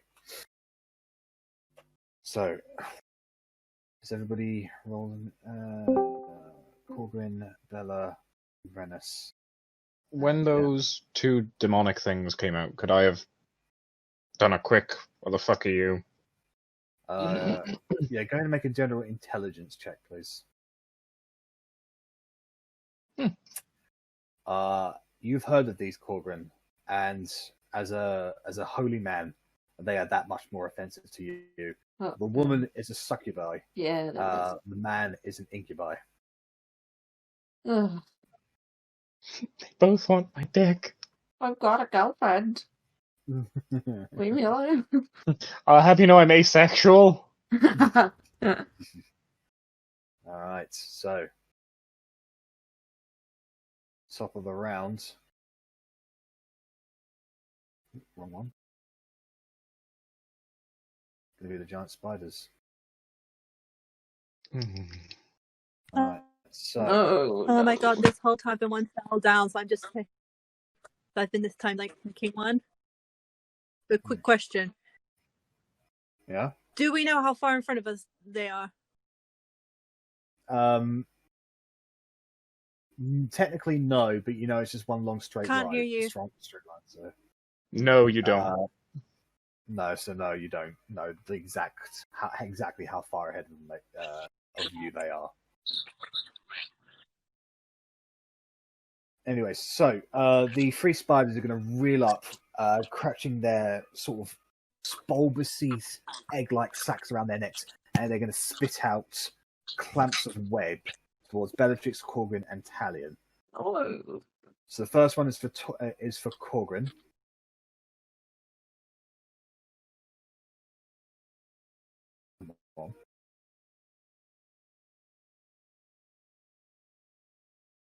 So that's a 13, which is a miss. Yeah. So you're able to get your shield and just sort of bash the webbing away, and then explode on the ground, creating a small explosion of web itself. The second one is on Talion. That is a hit. So he is immediately hit by these things, and they burst forth around him. He is restrained by the web. And then on Bellatrix, 18. That's a hit. What's your armor class? 15. No worries. Yeah, so it immediately spouts forth around you, and you are also restrained by this webbing. Oh, free action to cry, please. Go ahead and cry. That is going to be their turn. It is Ulara's turn. So she is going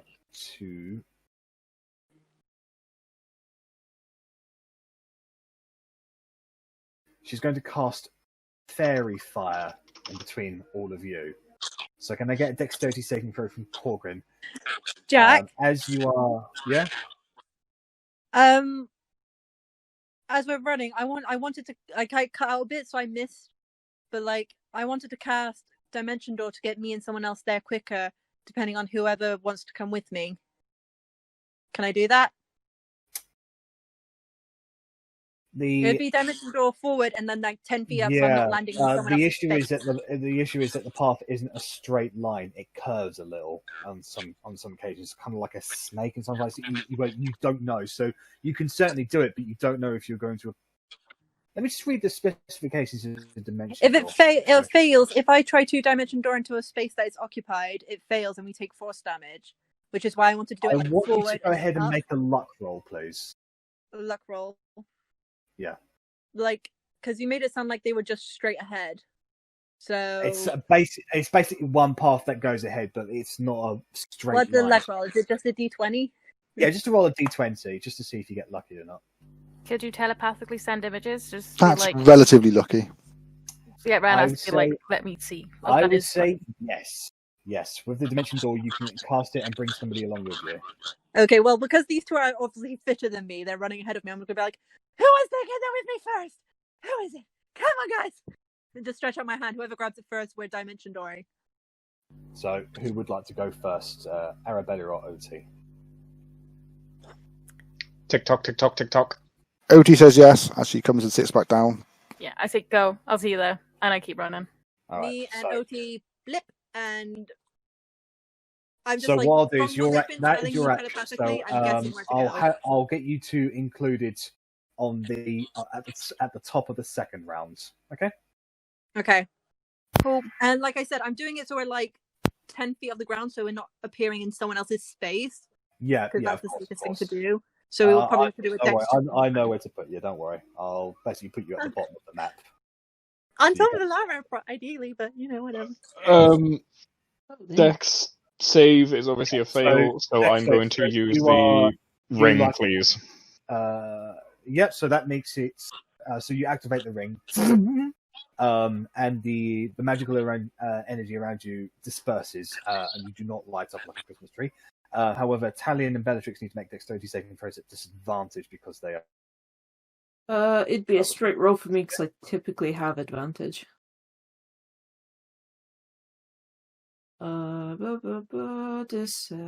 Dexterity? Just a dex check, yeah. Not a save. Wait, is it a save? Or it'd be a dex save, yeah. Yeah, it'd be a save. Sorry, Save, click yes. wrong thing. There we go. Okay, so the DC is 15. It'll be more than 30, so, yeah. So unfortunately, Bella also is restrained and lighting up the Christmas tree. Italian is able, in his restrained self, he's able to just kind of hop to the side a little bit and avoid the spell encompassing him. And Ulara is going to move forward towards you, Korgrin, with sort of just licking her lips a little bit and just looking hungrily at you. And that's her turn. It's your turn, Korgrin. I will try and goad her first and say, what, do you feel like you're not woman enough to take on just this one piece of dwarf? You need friends. Don't you just want to settle this as would-be rulers of the Drow people, of the Vel clan? Just you and me, for old time's sake. Make an intimidation check.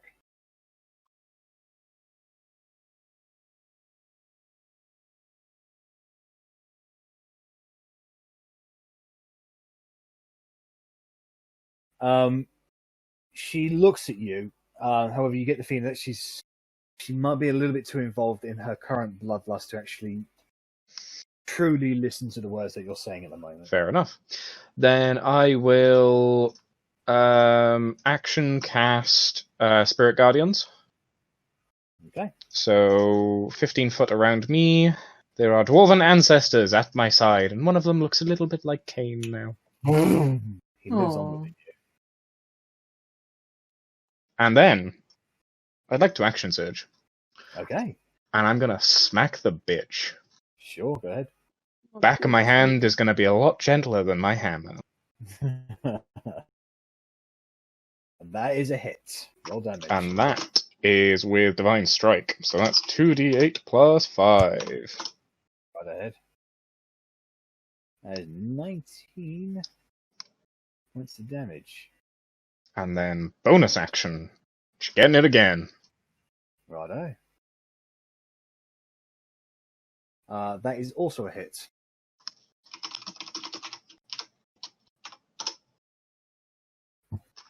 So that's another 7 points of damage. So you strike her twice with the warhammer.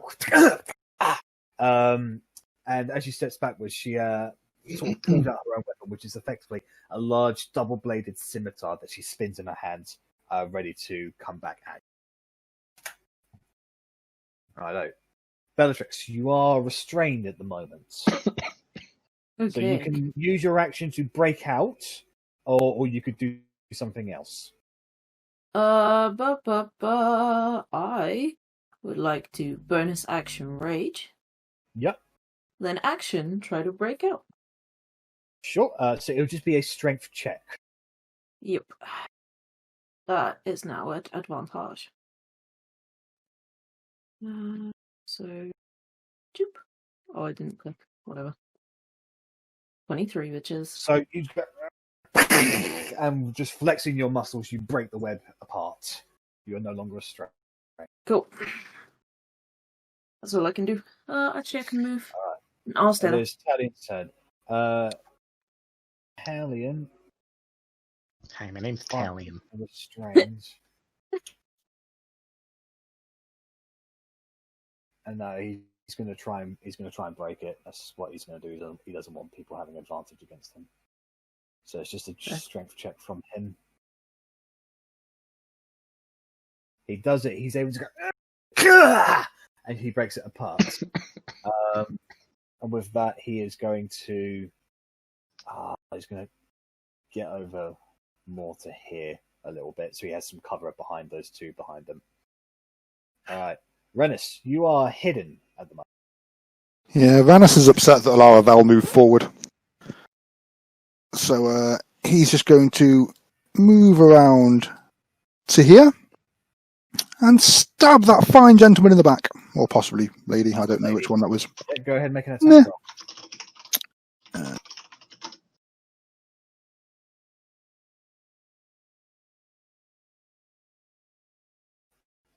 with advantage, or your triple advantage. It's not triple. The triple's only for range attack, so it's a rapier, so it's not. Well, So it's advantage for stealth, but yeah. It's a hit. Go. And I will use my sneak attack.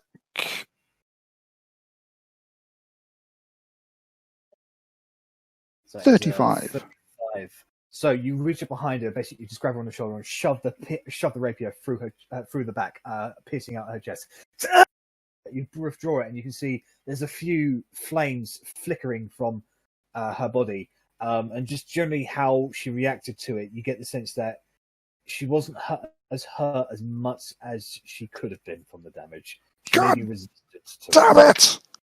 That's what you get when you avoid magic. Well, I've got a magic dagger now, but I didn't use it because I thought, why the fuck would they be immune to fucking... They're literally demons, dude. Come So, on. you stab a demon, demons die.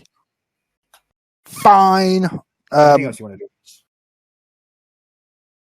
So, yes, well, quickly, my dagger that takes an action to activate its venom. Does my fast hands turn that into a bonus action? No, because you actually have to hit with the dagger. Yeah, but it takes an action to coat it first. Oh yeah, no, with your fast hands, yeah, I'd say it would be a bonus action for you to activate the... Then I will activate the dagger, and that will be my turn. You can see it splosh. You can see the green vial liquid splashing down onto the tip of the blade. It is the succubus's turn.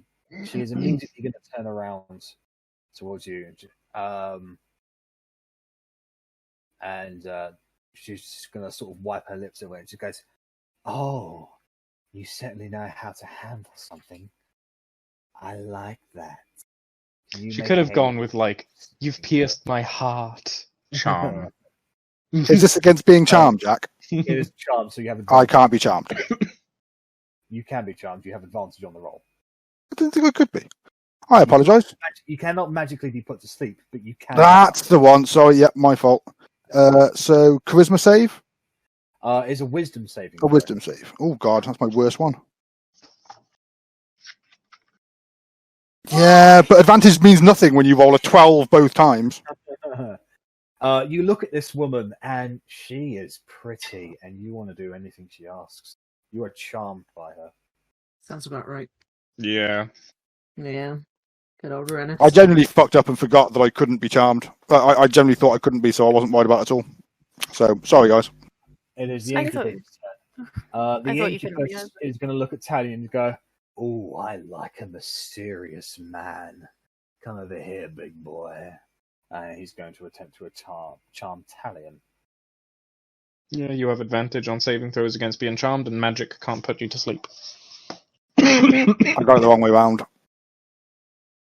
And now your dick's out. Natural 20 from Talion. So he looks at it and just goes, "Oh, no." And the incubus just goes, like, actually, the beauty of him fades, and you can see an actual vicious demonic side as to being spurned by him. Alright, it is the matron mage's turn.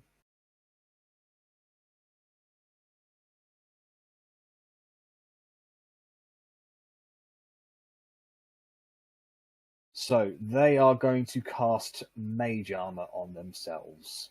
So they are now immediately encompassed by bluish energy that increases their AC to 15, and that is going to be their go.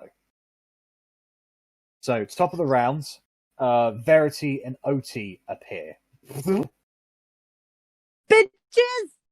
Alright, so did you guys already roll initiative? I did. It was 15. I didn't because I wasn't on the map to select my token. Do you want to roll again, Verity, or do you want to keep to your previous initiative? Let's live on the wild side. I'll roll again. Watch it be a 1. Probably. I mean, like, 15's good. That's, like, top 75% percentile. Hey. Verity and... There's like a... as we appear. Wow, The sound my exactly image the same Smotey twice. Impressive. I forgot about that 0.13. Yeah, so did I. So, as you appear, you see all these spiders and you see these two matron mages. They immediately notice you, and one of them you recognize. and she gives you a look of acknowledgement, and you get the feeling that she thinks you're on her side at the moment. However, it is the giant spider's turn, so they're immediately going to move in, crossing over the wall. They are too bestial, so they're going to go to charge straight into the. Their movement speed is halved as well while we're in the thing, so if they do manage to reach me. Saves for them, right? It is wisdom saves indeed. Fail. 15. 15 is a success. So, That'll be the middle guy. So go ahead and roll your Spirit Guardian's damage. quite low. Ooh, But that's 6 damage I wouldn't have otherwise gotten, so I will take it. 3. Hopefully that half movement speed helped. Right, so he's gonna get there a little bit. He's get to there. Alright, so Bellatrix, you're gonna get 1 bite attack at advantage. Okay. He is. 16 hit. Yep. Jack, 16. Yep. So, Bella, as you see this thing coming towards you, you see it's going to get you, and that's when all of a sudden your Wade glaive vibrates a little bit, and you feel as if there's a reaction waiting to happen. Do you allow it to take over?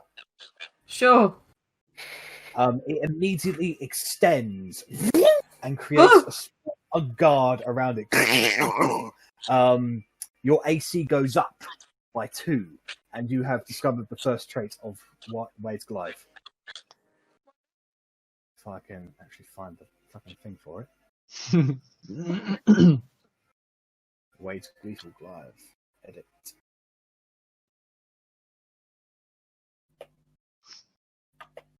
Oh man. I swear that's happened so many times. There you go. I've just updated your handout. Oh, there. I forgot what it was called. Alright, so, anyways, and then, Korgrin, you're going to get 2 bite attacks. 14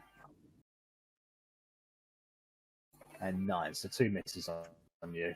So they are just chomping away at your armor at the moment. So you can feel them sort of scattering around on your back, but you are currently engaged with Alara, who's got your full attention at the moment.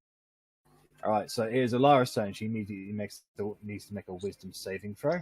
Yes, she do. 25 to save, so that's 5 points of radiant damage against her. So immediately the spirit of Cain immediately flashes forward, and she a searing flash of anger goes across her face as she gets slapped across the chest. However, she immediately brings around her double glaive, and she's going for you big time.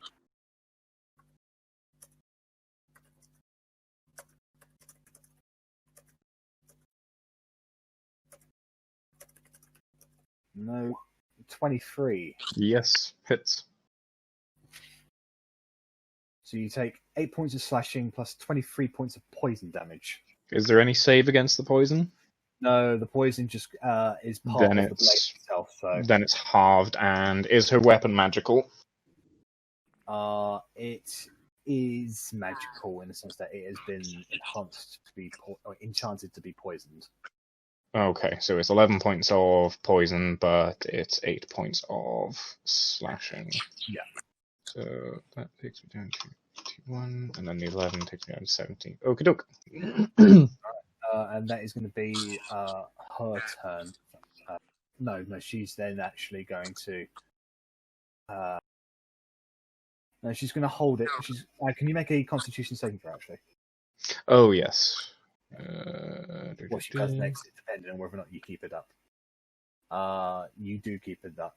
Yes. Yes. So if that's the case, she's gonna hold a position there. Right, Otti, you're up.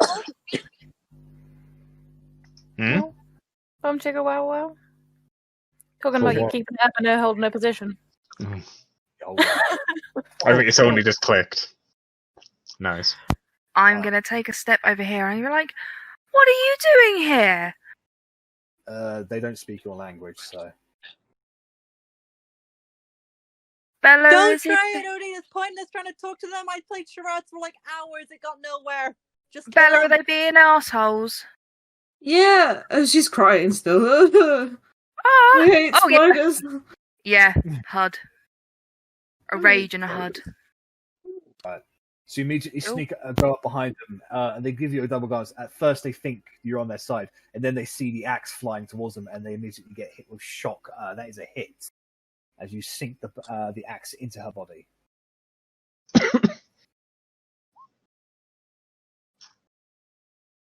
11 points of slashing damage.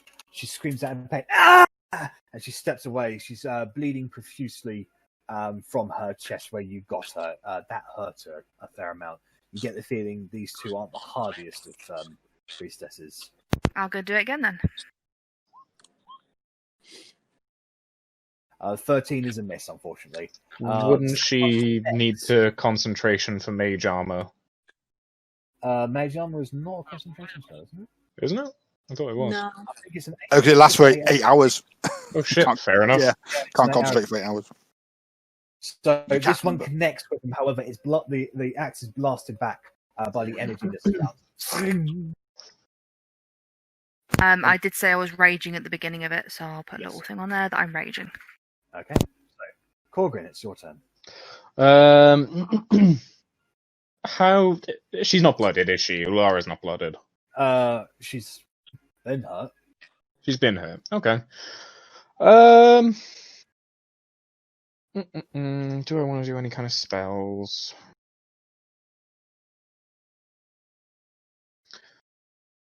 Bonus action? No, I'm okay. So I will just bonk and bonk. So bonk 1, 18, That is a hit on her. which is Divine Strike. Rolling the dice for 17. Yep. And War Priest feature, bonus action attack. Sure. Bonk. Ooh, rough. Do you want to do anything?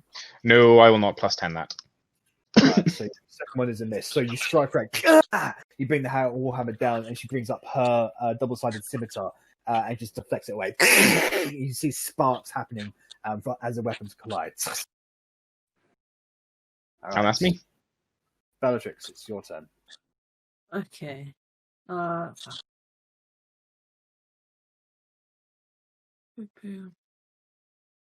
don't like the spiders. I'm not a fan of them.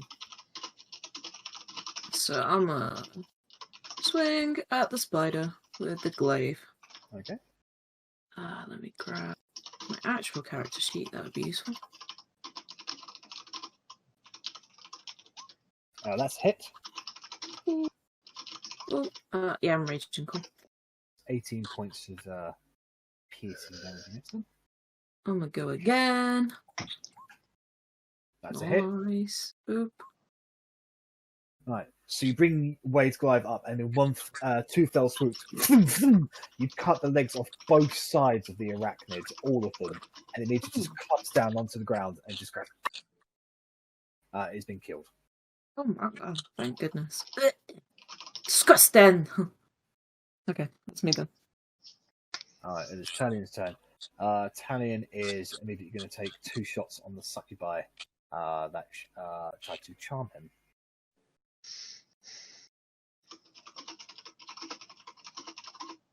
Hit, and that is also a hit.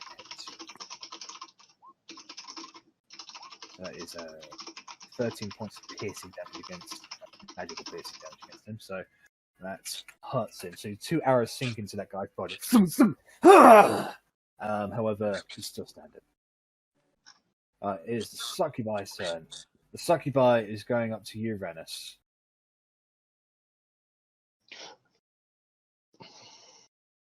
What did you do on your last turn, Rennas? I stabbed the succubus and then got charmed. You should be before the succubus. My apologies. So yeah. So it's your turn, Rennas. So I take it on. Charmed by this creature. So what that means is The target obeys this creature's verbal or telepathic commands. You can repeat the saving throw at the. Hold on. If I take damage. Yeah, if you take damage, you'll receive a suicidal command. And what commands have I been given? She's going to telepathically tell you to attack Korgrin with your bow. Okie doke. Well, she did not tell me to hide, so I have not hidden. No. She doesn't tell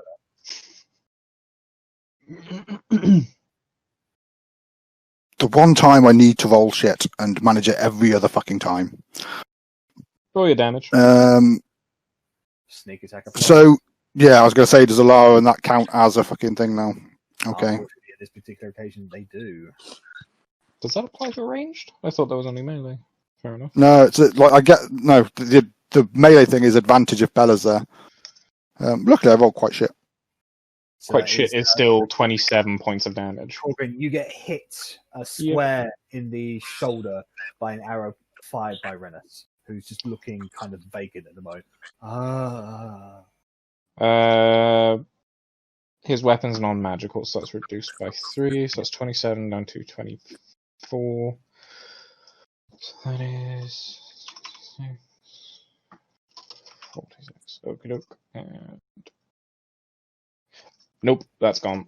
Spirit Guardians goes. So Spirit Guardians disappears. Every fucking time. Every time I cast Spirit Guardians. Sorry, buddy. I am going to chop off Rennas' cock.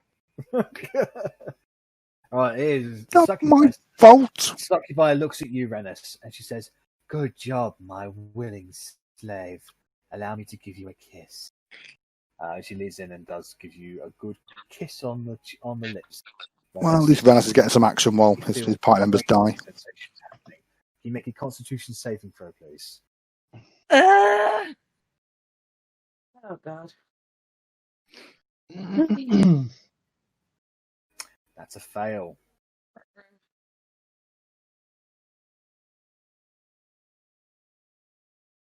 Three, 4, 5. So that's 47 points of psychic damage against you.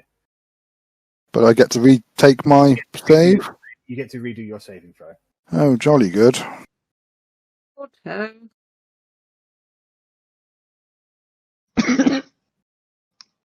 However, with that, you are able to break the hold upon you.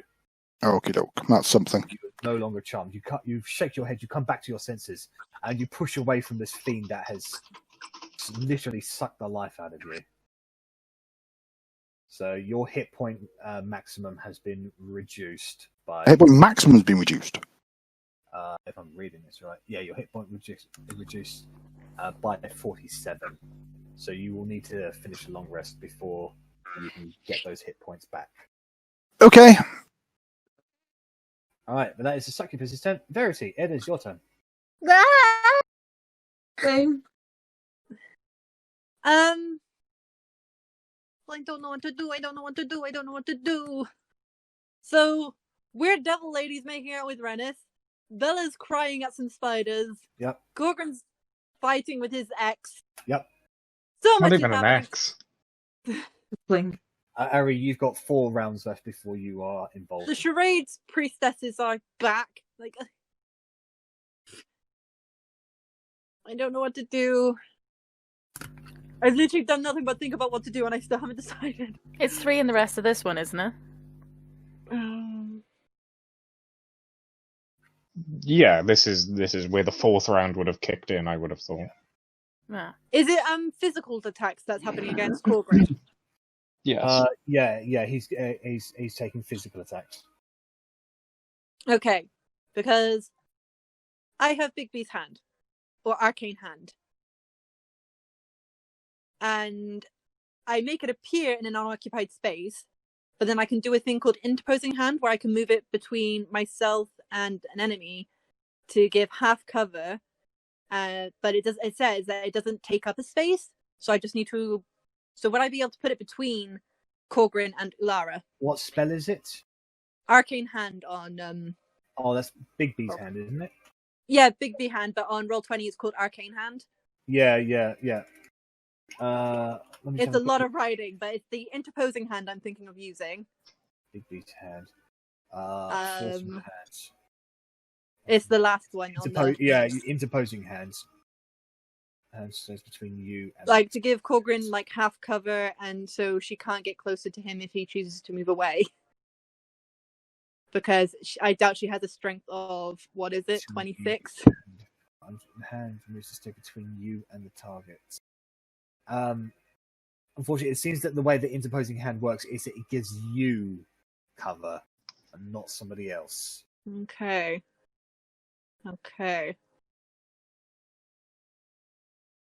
Fuck.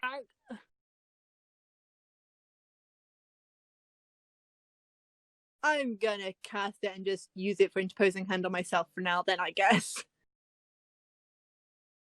So, sorry, what are you doing? I'm gonna cast it because fuck it. I can use it as a bonus action later on. Yep.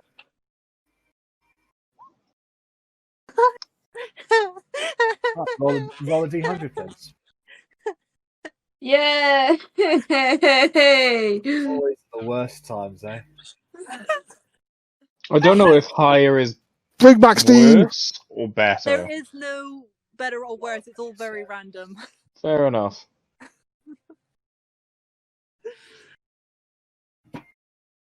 Okay, so immediately emanating from Verity is this strange ethereal music.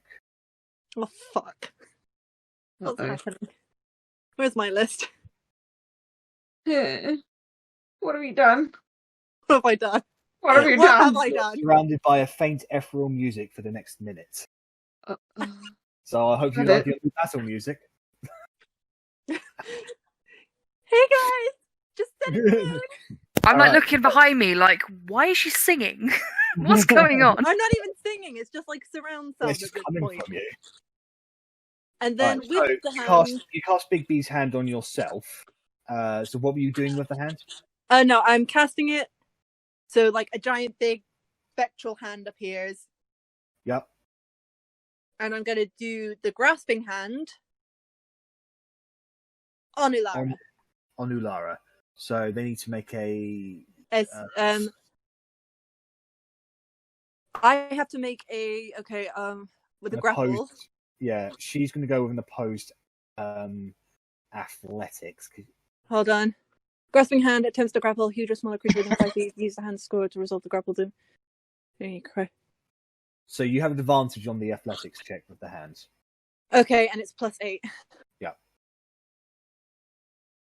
So 11 from her.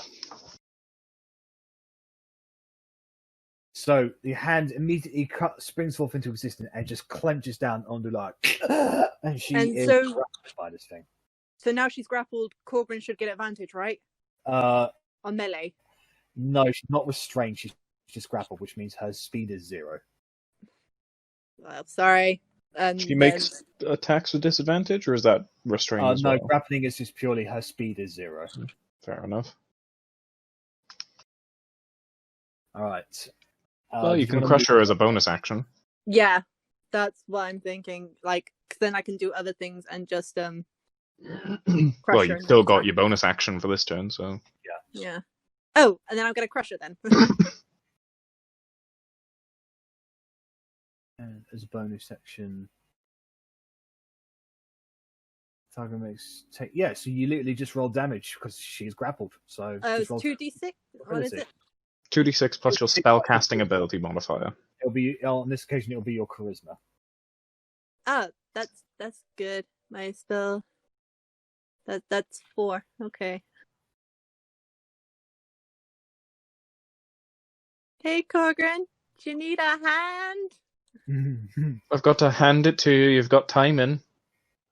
Nice. So No, I don't. I have clenches dimension down door. on her. She goes. She screams in Elvish towards her two priestesses. Does anybody speak Elvish? Except for Yes. Rennas? Don't Yes. fuck with my The elf toy! does. Yes, I do. Basically, she's telling them, "What the hell are you doing? Attack them!" And they look confused. Right, it I'm is just the being like, incubus. don't fuck with my dwarf! Korgrin, killer! I don't know The what's going incubus on. is going to once again attempt to. Now he's going to go down here actually, and he's going to look at Korgrin and say, "Well, maybe you'll find yourself more palatable for my desires." He smiles at you. Can you make a wisdom saving throw? You resist the effect upon you. Just look at him. Don't swing that way. Sorry, pal. He looks angry. When as his heart drops a little bit. The matron's mage turn, so they're immediately going to turn around towards you, Otti and Verity. And they are both going to cast 2 5th level spells together. They're both going to cast Cone of Cold. I'm going to try and counterspell one of them with a level 3, I guess. Yeah, so just go ahead and roll a d20, add your charisma modifier. So adding my charisma modifier, that is 18. Yeah, so you were able to counterspell one of them. So the one That's that just wild got hit by Otti just goes to cast a spell, and it disappears and just goes, "What?" Or I'm just there, like, one hand mimicking the Bigsby hand, the other one just being like, "Gotta do all the fucking work in this place. God damn it!" However, you both take 42 points. No, hold on. Can you make a Constitution saving throws, please, both of you? Nope. All right. So, Verity, you take 42 points of cold damage. Otti, you take 21 points of cold damage. Verity, can you make another Constitution saving throw, please? I'm not gonna be able to make it because it'll have to be like half the damage, which is like 21. It'll be 10. So hold on. So 20 plus 2 everyone. So hold on. So I thought to remain concentration, it's either 10 or half the damage, whichever one is higher. yeah, you'll have to get a natural 20 on this one. Well, I have a +7 to my Constitution save, so.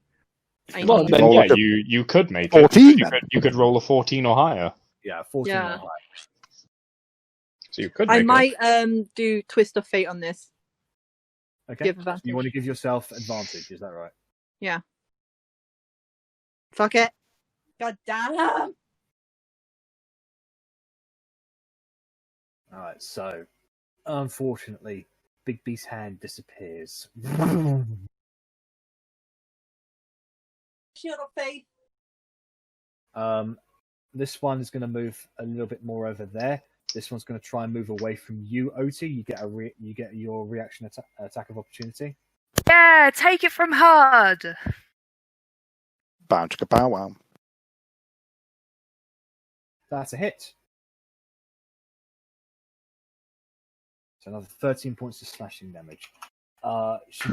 She looks hurt now. Actually, she actually looks pretty hurt, but she's still alive. Right, it is the giant spider's turn. So 3d6. One of them gets their web back. No. Going to shoot it at Korgrin, actually. So you can make another dexterity saving throw, please. I can indeed. Ring of evasion. All right, so you Plus cast 2. and you succeed on the save. Mhm. The other two, the other one is coming in for a bite attack against you. One of those spiders appears to be dead. So Yeah, no, sorry. I should have already rolled. The 4 is ignored. yeah, that's The one fine. It's not going to bite Korgrin. It's going to bite Bellatrix.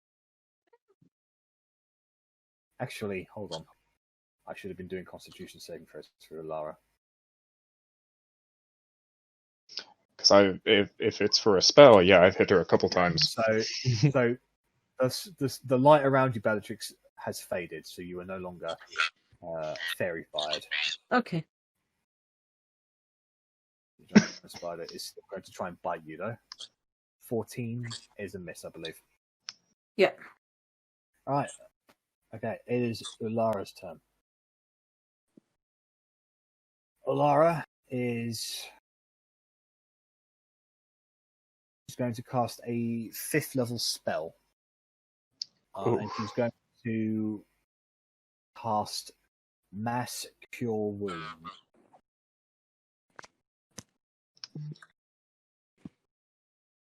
So I've already used my reaction. I can't do anything, can I? You've already used your reaction. Yeah. Damn. So she regains 20 hit points. I'm just trapping Louis here to cast another counter spell, and we goddamn need one. What the fuck was that? The wounds that the incubus has suffered from Talion disappears, and the wounds that the spiders received from spirit guardians also vanish, as they have gone up to 4 HP. There's a reason you kill the big bad first. Just saying. Oh, and the succubi as well gets HP back. I'm assuming it was already had HP back when it half killed me, did it not? No, she doesn't get that health back. Oh, okay. Oh, I assumed that was actually drained my health. Okay.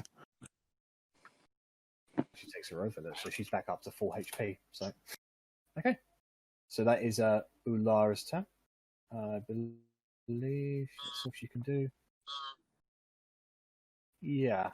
Yeah, that's all she's going. That's all she can do. All right, Otti, it's your turn. I'm going to stomp, and smack this one with HUD. Right.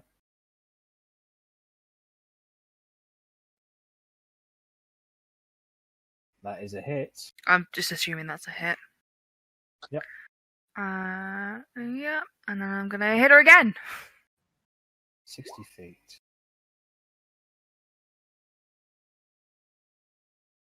I'm gonna re-roll that because that is a 1. That's better. Lovely. Okay, so forgot to add hit points onto that mage. She gets that. So she takes 24 points of slashing damage from both of your attacks combined.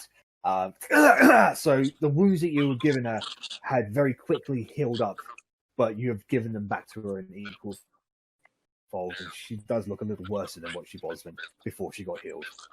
Is this a wall here? It is a wall, yeah, so she can't go back.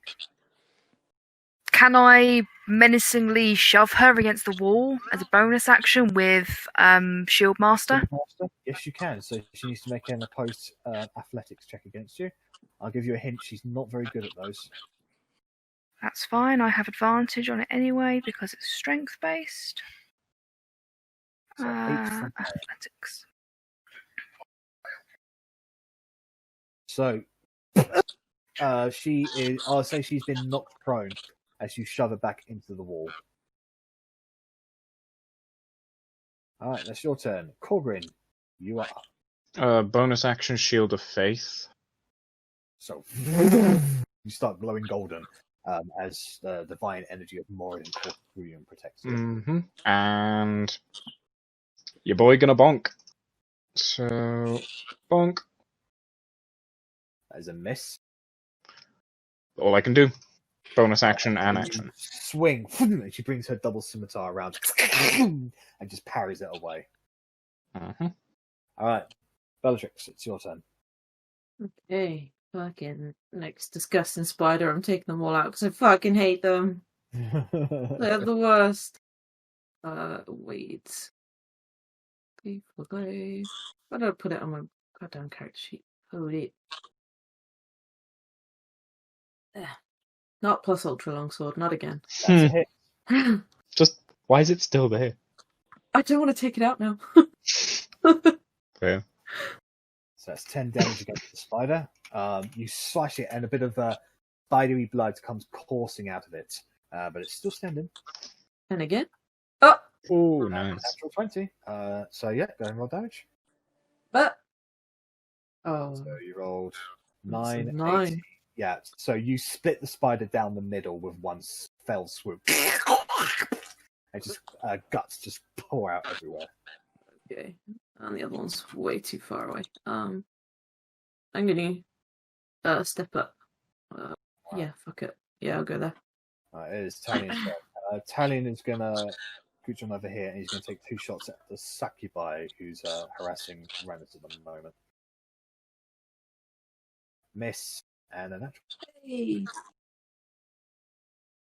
So he rolled 8 maximum damage, so 16 plus 4. So that is strikes her straight in the back of the neck, and she coughs out a bit of blood. That kind of almost splatters onto your top, Rennas. And you can once again that beautiful form that she has flickers away, and you see that demonic snarl that these creatures have. That is Talion's turn. However, Rennas, it is your turn. You're no longer charmed by this creature. Okie doke. So I will chuck my bow back on my back and pick up my shield. Yep. And then immediately ignore this pathetic excuse for a charming creature. So she gets an attack of opportunity against you. Yep. 17. That's a miss. Right. And I will stab her in the back with my magical dagger of poisonness. Now, I'm assuming she's probably immune to poison. However, I'm also assuming she's probably at least resistant to non-magical attacks. So, 50-50. Are you raging, Bella? Yes, I am. Danker! Mm-hmm. So I moved her. Especially since one of them was a fucking natural one. That's a 28 to hit. That is a hit. Okie doke. And just on the off chance she is not immune, I will do the dagger of venom damage too. So it's a DC 15 save if she has... Oh, it joins the sneak attack and the fucking poison. Oh, sorry, yeah, 5 and 8 of the poison. So 13 from that if she is... Save. Is she not resistant to poison? Or at least not immune to it, I'm assuming. No, she's not immune. Nice. That's going to be 44. 4 points of damage against her. Rennas, how do you want to do this? Yes! What the fuck? How much health she That got? was the dagger that I was asked to kill Korgrin with as well. It was, so yes, Irony! so it's quite fitting. So basically, I just ignore the people that were attacking me up there, and I come up and just sneak up behind Alara in my typical stealthy fashion, and just grab the back of her hair, pull it back, and slit her fucking throat. So she's just wailing away at Korgrin. She goes, "Die, the drow! Die, the drow!" Korgrin sends his regards. She falls backwards onto the ground. She is. I'm going to have her do death saving throws, just so you know. Requiesta in pace, you bitch. It is Succubi's turn. Annoyed with that, Bellatrix, can you make a wisdom saving throw? She looks at you and goes, "Oh, I like how big and strapping you are. And I love how colourful your hair is." Oh no, wisdom? Was that, sorry? Yeah, wisdom saving throw, please. You just make it. Oh. You're so wise! Like I'll you feel, take it. but you feel this creature is trying to do nefarious things against you, and you shake off the effect. And she's going to back off over here a little bit. Actually, she's going to fly up actually about 15 feet. All right. So Verity, it's your turn. Okay. So bonus action, I'm going to do some spell point conversion. I'm taking 7 sorcery points and giving myself a 5th level spell slot again. Righto. So that's your bonus I action. have that back. Now what do I want to do? For my action,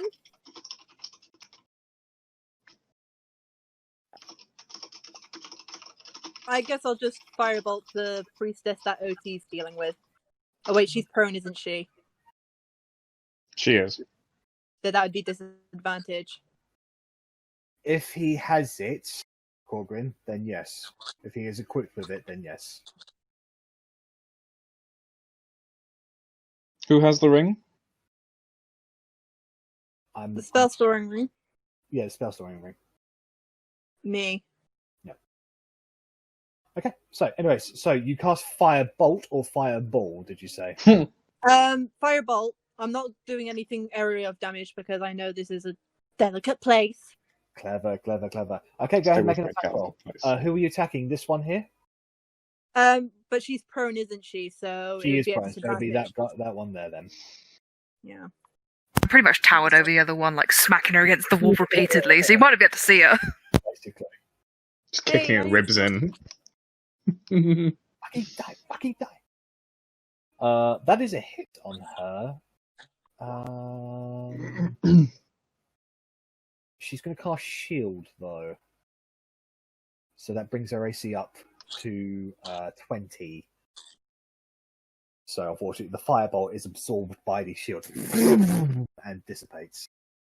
And I just give her the finger and just fuck you. Also, I'm like encrusted in frost right now. Half my health went with that cone of cold. So I'm like, fuck you, bitch. Your clothes are covered in icicles at the moment, and you're shivering a little. Also, for some reason, I had 13 temporary hit points. I shouldn't have those, should I? I don't think so. Probably not. Okay. Anyway, it's the incubus's turn. The incubus is going to scooch along over to this side. And going to look at you, Bellatrix, and goes, "Oh, you're so big and beautiful. I must have you." Bellatrix, wait. make another wisdom saving throw from the incubus. Wouldn't I have been able to hit him with my? No, because he was already within 10 feet of you. Was he? Oh, he was here, wasn't he? Yeah. Yeah. Okay, he did a battle shuffle. True, but then he did move there, which is out of 15, which is out of 10 foot. So basically, he's going to go through Rennas. You're like, Fair. Okay. If he wanted to, he could have stepped over Ulara's corpse and basically, gone out. either way, he could have got to that. Okay. Wisdom, yeah. Yes, please. You That's are not- charmed by this man, who you look at him and your sexual orientation has suddenly changed. Is he gone for you? I can't hear Jack. I can hear him. I can hear him. Oh, I can hear you now. Yeah. So you are charmed by this individual, and you get the verbal command to attack Korgrin. Good It is the matron's turn. So this matron is going to stand up against towards you, Otti. She's a little desperate. So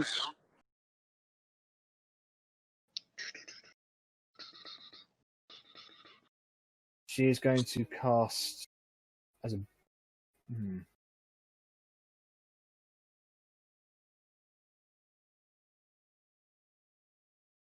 Hold on.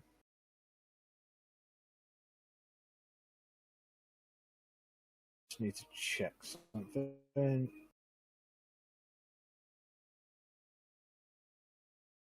Nah, she can't do it without hitting everybody. Okay, so she is going to... She's going to cast Magic Missile on you, Otti, at 4th level. I have got the brooch still that I haven't taken off that gives me immunity to magic missile. She's been waiting to use that forever. So the magic missiles pour out, and they're just absorbed by this brooch. And she just looks in Elvish. She basically just says, "What the fuck?" And then at 2nd level, she's going to Misty step away from you. She is going to go over here. This person here, however, is going to fire a fireball at 4th level there. So can Verity counterspell. Otti, what level? At 4th level. So she goes to cast it, and it just dissipates in her hand. I am not getting caved in here. Nope. She is she's going to back away from you, Verity. You think you're not getting caved in here until Verity herself explodes. Alright, so... I rolled a 1 on my wild magic. Let's go. Yeah. Go ahead. Oh, rolling. Oh. Yeah. You're just rolling it out today, aren't you, Verity? Happy New Year! An earthquake. New Year, I do not have a token for this. Uh-oh. Oh, don't say this is the Garisto one. That's my worst nightmare right now. Okay, so a dog appears beside you. A dog! It is wearing spectacles and has a book in its mouth. And he looks at you with that. Pickle So book. I'm going to say it's a kind of a Saint Bernard-like dog. No, can it be? One sec. Can it be like him? It can be exactly like that dog. It Wearing works. spectacles, having a book in its mouth. I'm gonna call him Satan because that's what I wanted to call you, but father didn't allow me. So, bear with me to my line to. Yes, I know. I need to quickly get myself a token because I've never done a mastiff before. Satan. Well, no, he's wearing glasses, so I'm gonna call you Sherlock. Should totally be a beagle then. So, do you tell him to do anything? Hide. The dog goes back about 10 feet, sits on the ground, spits out the book, and starts reading it. And that's it, basically. That's what the dog will do if you don't tell it to do anything. It's just gonna. I like to imagine that this fireball starts coming and then it dissipates, and then from the fireball comes this dog. Dogs now come from you fireballs. dissipated the fireball, so. So, can I just get this correct? That there is a dog sitting behind us reading a book to music. Yes. Okay. And it's wearing spectacles as well. So it's a smart dog. It's like the fucking loafy hip hop girl, just for a dog instead. Basically, yeah. The mages, the priestesses look confused by this, but there's a battle going on at the moment. So anyway, Korgrin, you're going to get a bite attack. Yep.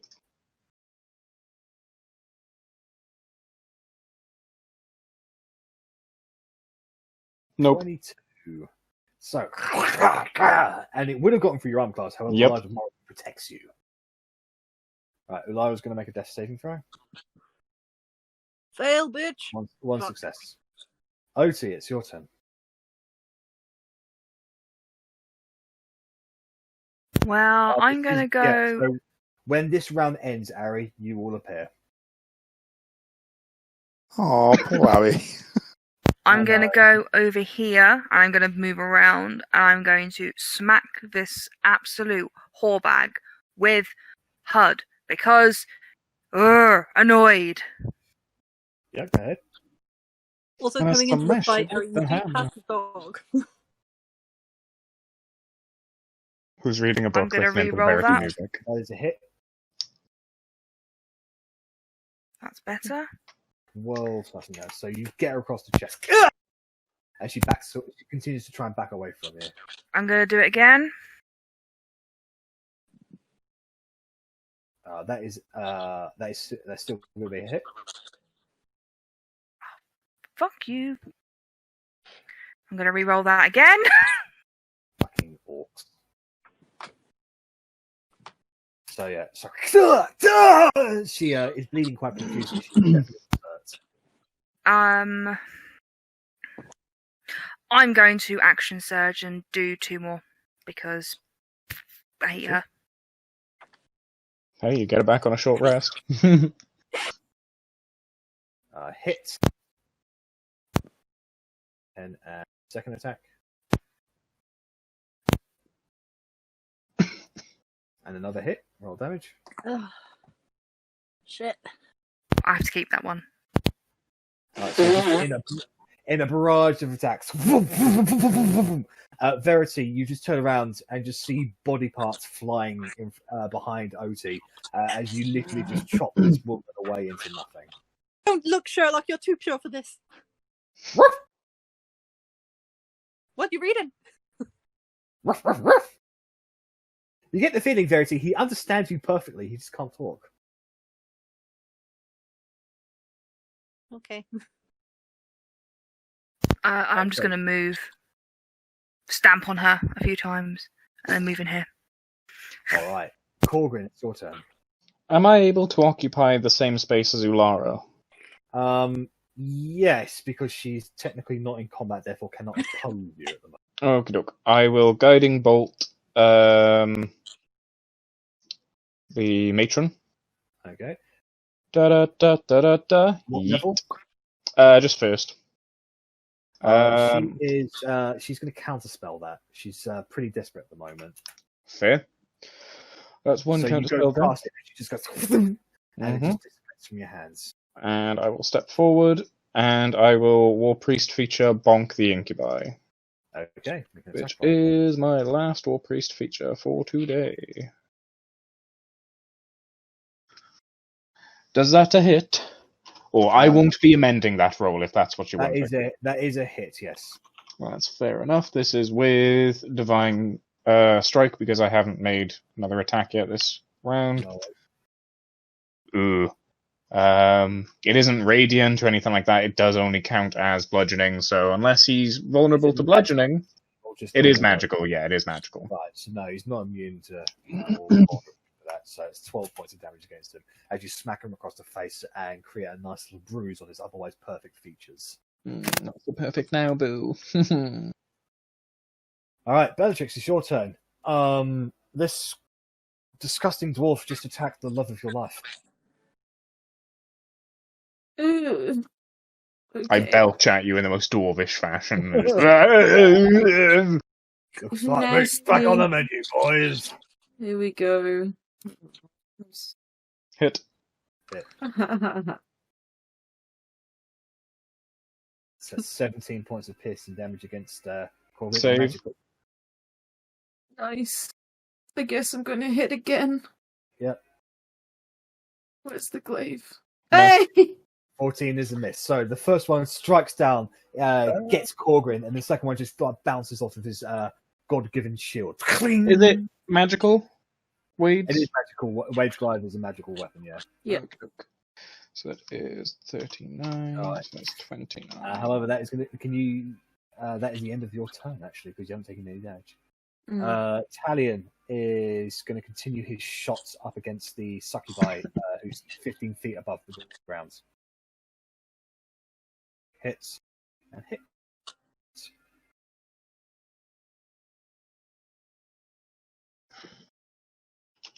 It's another 18 piercing damage against her. Twing, twing! And she just sort of screams out in pain as she's just trying to take cover behind nearby stalagmite. Okay. And he's going to just move forward just a little bit. All right. Rennas, your turn. Now, a charm ruling. Now that Bella has been charmed, does she still count as my ally? No. Okay, so I don't get advantage, but Korgrin, I'm assuming Korgrin's on top of Arrabella. In fact, yes, I can see he's on streaming. He's underneath Arrabella on my screen, but I'm streaming that. So I will stab at Succubus guy, Incubi guy, whatever thing he is, with my Dagger of Daggeriness.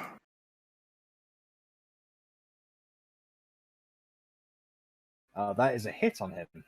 Whoop. Ignore the DC. I thought turning that off would stop that, but yeah.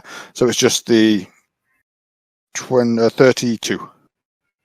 Just. Constitution saving throw from him. No, he doesn't do that because it only does that once. You can only do the daggery thing once. That's built into the weapon, so I can't turn that off. I see. So it's 32 points of magical piercing damage against him. Yeah. So you stab it into his chest. He sort of withdraws a little bit as the blade pauses out, and you can see this black demonic blood pouring out of him. He looks pretty hurt from that. He was supposed to be dead from that, so be grateful you're not, sir. Anything else you want to do, Rennas? I will. No, in fact, I'll. Oh no, I can't. I'll just. That's like end of my turn. All right, it is the succubi's turn. The succubi is going to. I'm going to fly over here a little. I need to check something.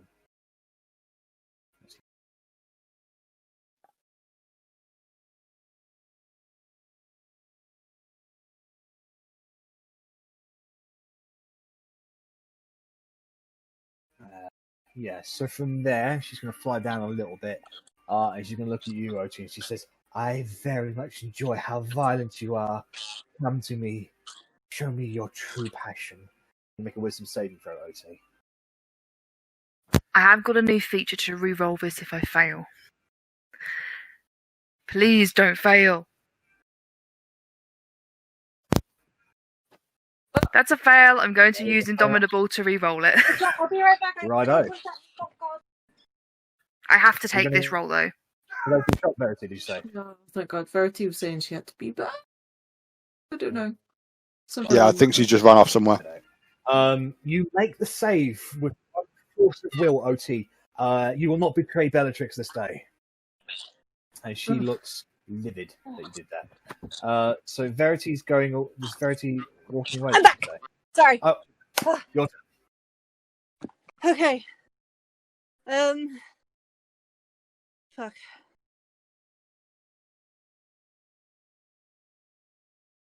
Do I risk? Or do I just try and get rid of some of these small fry?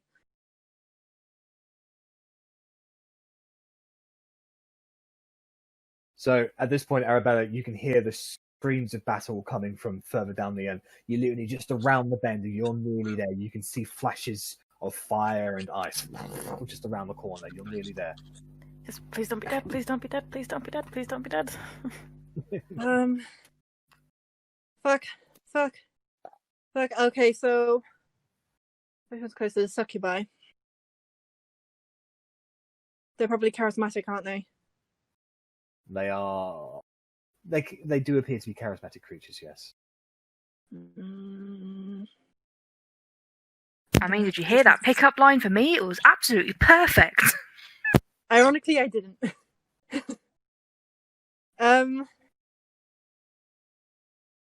For now, I'm just going to do another spell point conversion, changing a level 2 spell into points. Sure. It's bonus action. Oh god, that's 3 points. And I'm just going to do another fireball at that war priest. Sure. Make an attack roll, please. That's right. That's a hit. Roll damage. Just as this lady is preparing to cast another spell, the firebolt hits her on the head, and as the smoke dissipates, she crashes down to the ground. Half of her face has been blown away. She is dead. It's one less person, I guess.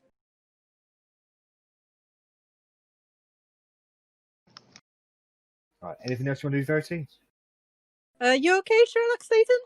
Woof, woof, woof. Okay. All right. It is the incubus's turn.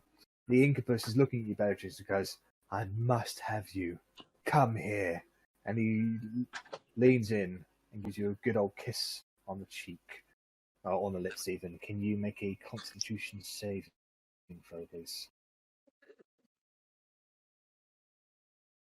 Ew. You resist the draining effect from it, but you will still be taking half damage. Yeah. Nasty.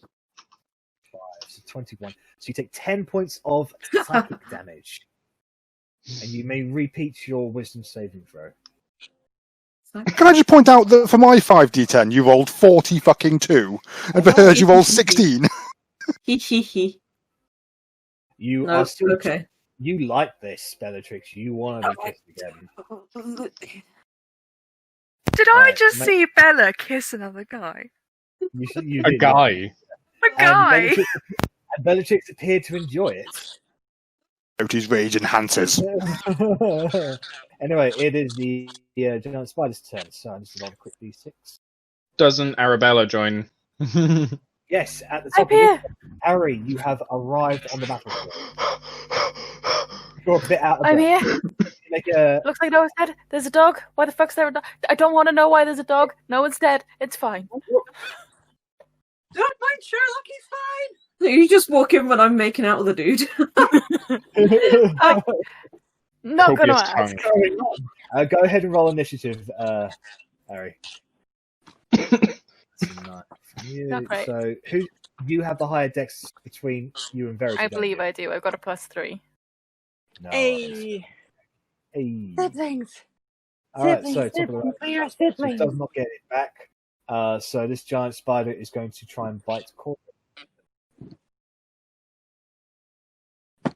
Ugh. Nope. Is that a hit, Korgrin? Nope. You and your fucking broken AC. 24 AC, motherfucker. It's going to move over here. You get the opportunity attack, Otti. Ooh, is it moving past me? No, it's going up towards Rennas. I had a feeling it was going to be like, oh, you know what? I'm going to go for someone who's a bit more... Yeah, spiders are often, what's that word? Poisonous? Anyway. Venomous, actually. I know that's actually the word, but I'm not fucking thing to venom, I'm thing to poison. A little sweat just appeared on his brow. Right, saving throw. It's one failure for Lara. Alright, Otti, it's your turn. Nobody killer but me. I'm going to charge forward up to here, and I want to. Can I try and climb onto it and stab it from the top? Go and make a just general strength athletics check, please. With advantage? This is Because not... I'm super angry? No, I'm going to say you can do this because you are angry. Okay. Okay. That's fine.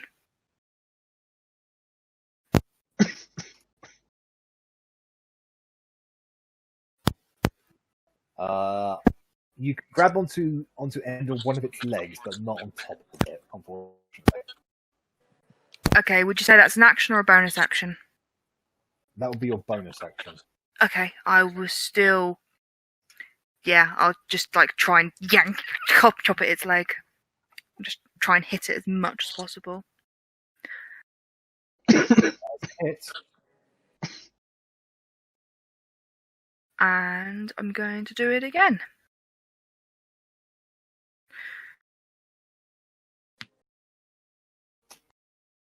You cut this creature down.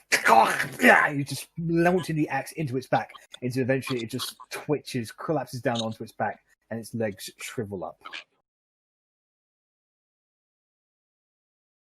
I'm just going to stare at Bella, absolutely heartbroken. It's like at the back of her face. She's not on camera to even see my reaction. I'm so disgusted. Oh dear. Right, Korgrin, it is your turn. We bonking. We bonking, horny boys. Bonk. You bonk that horny boy. I assume that's a hit. You bonking real. That is a hit, yes. I bonk the other head for 14 points of damage. Right, that's against the incubus or the succubus. The incubus, not against the succubus. Righto. So you strike him across the face, and he's looking real rough. I will, however, move to there. Oh no, wait! Is the succubus is flying, isn't she? She is. But she is Then 10 feet up at the moment. I won't do that. If she's flying, there's no point. So I'll be like, fuck it, and just stay here. Okay. Right, Bellatrix, it's your turn. Finish me off. This creature has just attacked your perfect man once again. Here we go. Hit. That's a hit. Why I gotta be so strong? Fuck. I succeed on the con save, ironically, though.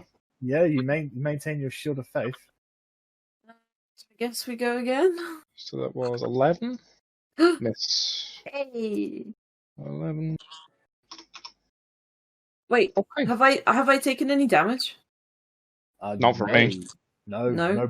nobody's attacked you. But I did attack Korgrin and I hit him. Never mind. Yeah. So the 15 is a miss on Korgrin. So once again, Korgrin, you're just being assailed by Bellatrix, who's just not herself at the moment.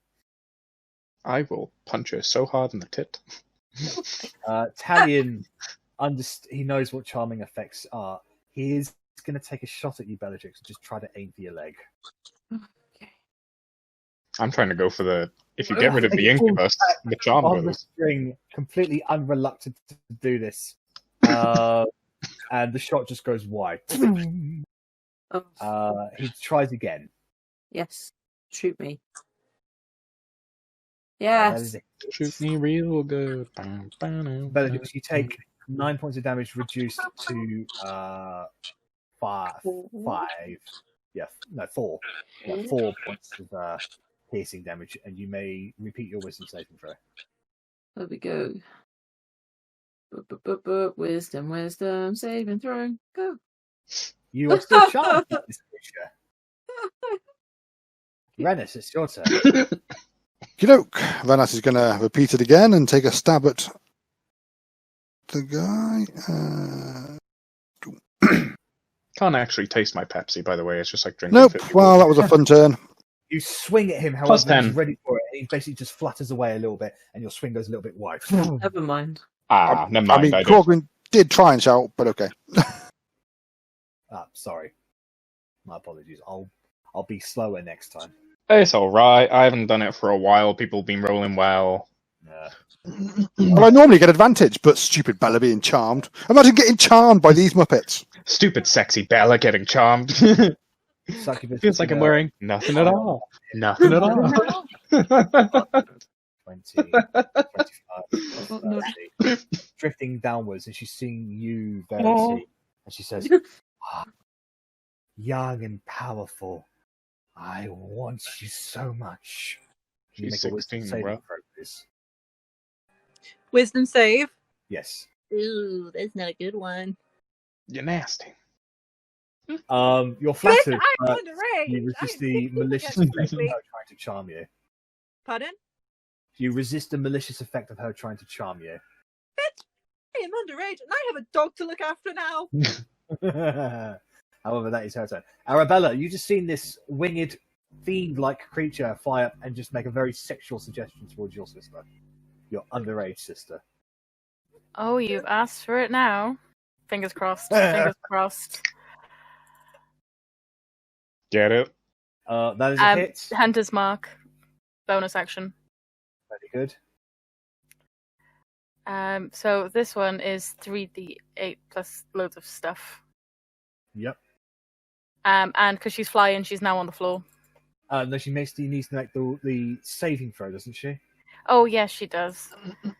All the sheets. What saving Get out throw all the is it? sheets. Is it an intelligence saving throw? There's the picture just getting in my way. DC when this bow is equipped. Flying fiends make a DC 13 intelligence. Yeah. 9. So, Chief gets to fly and falls down 10 feet. For 1d4 rounds. She takes 4 points of falling damage as well. So she's sort of looking at her wings. She's confused. She doesn't know how to move them at the moment. She's a little confused. And she's also taking the 13 points of magical piercing damage. And she needs to make a DC 12 strength saving throw. Although it's knocked prone, which I guess falling from 10 feet would kind of make her anyway. Yes. Yeah. I'd say I'd say she is prone from falling down. Cool. That is it for the bow. Let's do my d6. Have I all the damage? Yes, I did. I did 13 and then an extra d6. Another 4 points of damage against her. So that one bow fires off and did some serious damage against her, and just she got hit so hard she forgot how to fly. Okay, and then I'll hit her again. All right. Disadvantage on this particular one though, because she is prone. Okay. But do you have advantage against fiends anyway with the bow? I have no idea. It's been so long since I read the handout, Jack. Let's have a look at it. How do D&D? Huh? What is a Right, D20? Yeah, +2. No, you don't have advantage on it, so unfortunately, 16 is still a hit. I got to roll it twice though, haven't I? Only done it once, I think. Yes. Like I'll hit if you let me, but 16 is still a hit. Yep, So 16 is yay. still a hit. There we go. Alright, so That's she good. sort of steps up a little bit. She just goes, what did you do? Straight in the forehead. She falls over backwards. Killed. Stupid bitch trying to hit on my underage sister. How dare you? 5, 10, The 15, dog 20, keeps 25, encouraging 30. barks. All right. So that's Arri's turn. Verity, it is your turn. Okay, how badly hurt does the incubus look? He looks very hurt. Very hurt. Yeah. Looks That like he's actually leaning in to give Bellatrix a kiss. Ew, no.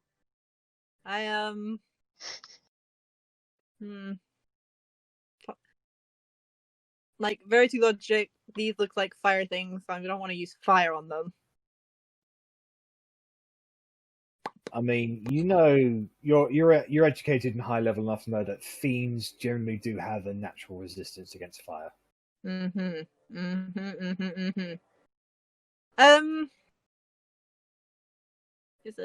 a dex save, isn't it? And that's only 1d8. I don't want to do that. We're gonna do guiding bolt. Level 1. Nice attack roll. To be fair, if you wanted a Sacred Flame, that's based on overall character level. Is it? Yeah, it's based on your cantrips are based on overall level. Why did I hit Sacred Flame? I wanted guiding bolt. I've put it in your head. Guiding bolt is a hit. Go ahead and roll damage. Dead by the light. Are you rolling damage? Oh, yeah, submit. I mean, I'm trying. So you actually blast off one of his wings. Don't He make falls out with down Lamar's onto girlfriend. one knee. Still alive though. Does he have to do a concentration on the? No, Ah, the charming thing is not something he needs to maintain concentration on. It's just an innate thing that succubuses and incubuses can do. then 2 sorcery points to do Sacred Flame as a bonus action on him. So then he needs to do a DC 16 Dexterity. dexterity save. Please don't. Please don't succeed. 20. But So the flames erupt around beneath him. However, he's able to get out of the way in time as the flames fly up, but burn nothing. He immediately jumps and latches onto Bellatrix and gives her the biggest extender snog you've ever seen. Can you make a Constitution saving throw, please, Bellatrix? Yes. Wait, a Constitution. Yes. Yes. well, whoever attacks him next, Otti will have advantage when she attacks him next. Get him. So you save, so you take half damage. Yeah. God damn. 28 reduced to 14 points of psychic damage. Okay. 14. So, Budget, just so you know that your hit point maximum has been reduced by that amount. So, 28 at the moment. 28. Let me jot that down somewhere else. Minus 28. And as he sucks the life from Bellatrix, you may repeat your wisdom saving throw. On it. Come on. Better than a 3? No, You that's... maintain Well, it is. And he goes to run away with his ruined wings. So Korgrin and Rennas gets opportunity attacks. Who's One of getting them gets advantage. I was going to say, who's getting the advantage? Rennas, sneak. Well, you don't need to roll damage. So between Korgrin and Rennas, how do you both want to kill this thing? Ugh. I want to knock him on his ass and for Rennas to plunge, or Rennas do whatever Rennas wants to do. Yeah, no, that sounds good. Korgrin knocks him down. I just shove a dagger in his heart. I know. And just before he even hits the ground, you're there, Rennas, and you shove the dagger into his side. It struggles a little moment. He twisted like, and he breathes his last. And with that, combat comes to an end. Well, that wasn't fun. Doing another quick spell. Now, what do we do about Alara? I'm not discussing it. I'm putting my hammer away and I'm drawing the staff. Unless anyone wants to physically stop me. I don't know what drawing the staff does, so I'm not going to stop you. So she's 2 successes, yeah? Yeah. Do it. Finish her. I'm going to put the blunt, the flat end of the staff against her chest and just with the staff that she was so very afraid of. Nice. I'd have happily healed her and sent her back home, and you moan at me for killing Like, people. Sort of leave her a little bit. And then she comes back with a force of will unbetween you've ever seen before. No. No! I will not die to you! Here again. Yeah, And assuming at this point, Korgrin, do you see that force of will that compelled Cain to spare her that one time? No, you have a choice to make. nope. I gave her the choice. She decided to. She wanted the power. She wanted the vanity. She wanted true rulership. I gave it to her, and nope. You So. had that position of power over her. Mm-hmm. She didn't So- want that. But she did exactly the same to Cain as well. So I will leave her pinned with the staff, draw the hammer, squash her skull. You withdraw the hammer, just to see brain matter scattered around the floor. Ulara is dead. Disappointing. Wow. Fucking slavers. Was I aware of what was happening when I was charmed? You are aware that you have been charmed, yes. Okay, I'm running over to Otti. I'm like, I'm so sorry, I didn't mean to. I'm just like crying. I'm so upset. I'm so gutted and heart wrenched right now. So crying. We're just crying at each other. Did the incubus take Bella's first kiss?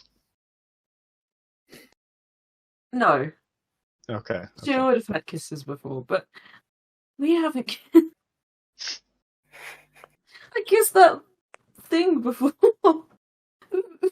Before OT. Yeah. Well, there's only one way to rectify I mean, you've had many months to kiss, Otti. It's kind of your fault at this point. Should I? Like, it'd be a bit weird if it happened now. Yeah, I'm Yeah. not doing it now. Incubus Crying saliva. and still just snotty. lingering. Yeah. Yeah, I'm still a little bit annoyed.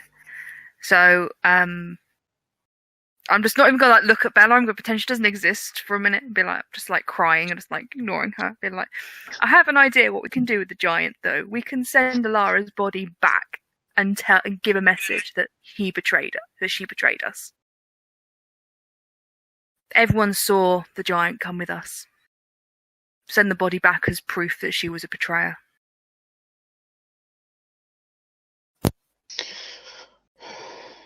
Sure.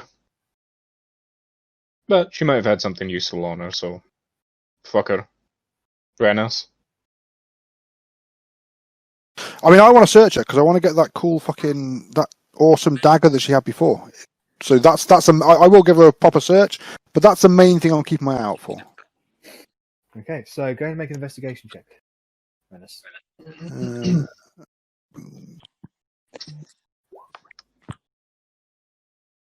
I'll assist because I'm.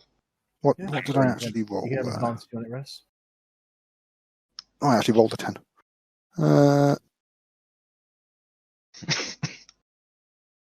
Slightly better. Right, so you find 112 gold pieces on her. Chuck that straight to OT. All of it, because that's how just nice a guy I am. You find her enchanted double-bladed scimitar, an extremely unruly weapon. It's a difficult thing to master, but could be quite dangerous. Bella? Poisonous, so keep it away from Rennas' general direction. Okay. I'll hold it very far away from me until Bella comes back, and I'll ask her if she wants it. You also do find that dagger that she had. Ah!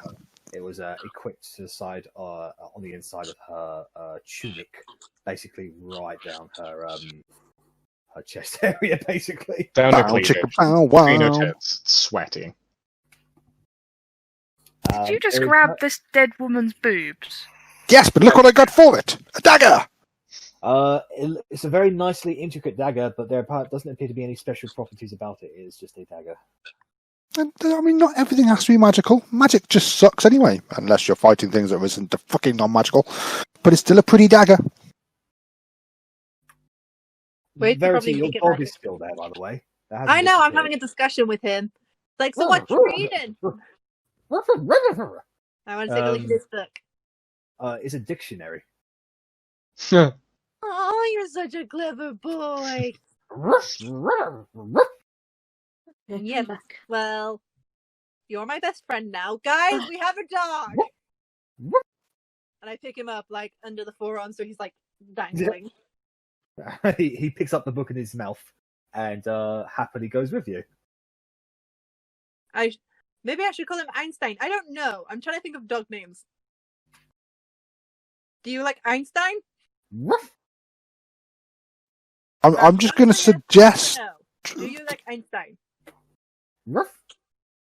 Do you like Sherlock? Do you like a lot of things? No.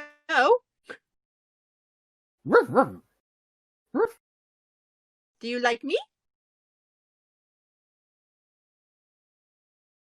He licks you. And then I see like Bella and Otti crying, so I was like, "Dogs make everything better." And I take him over to them. So Otti and Bellatrix, in your emotional moments, you see a dog shot in your face.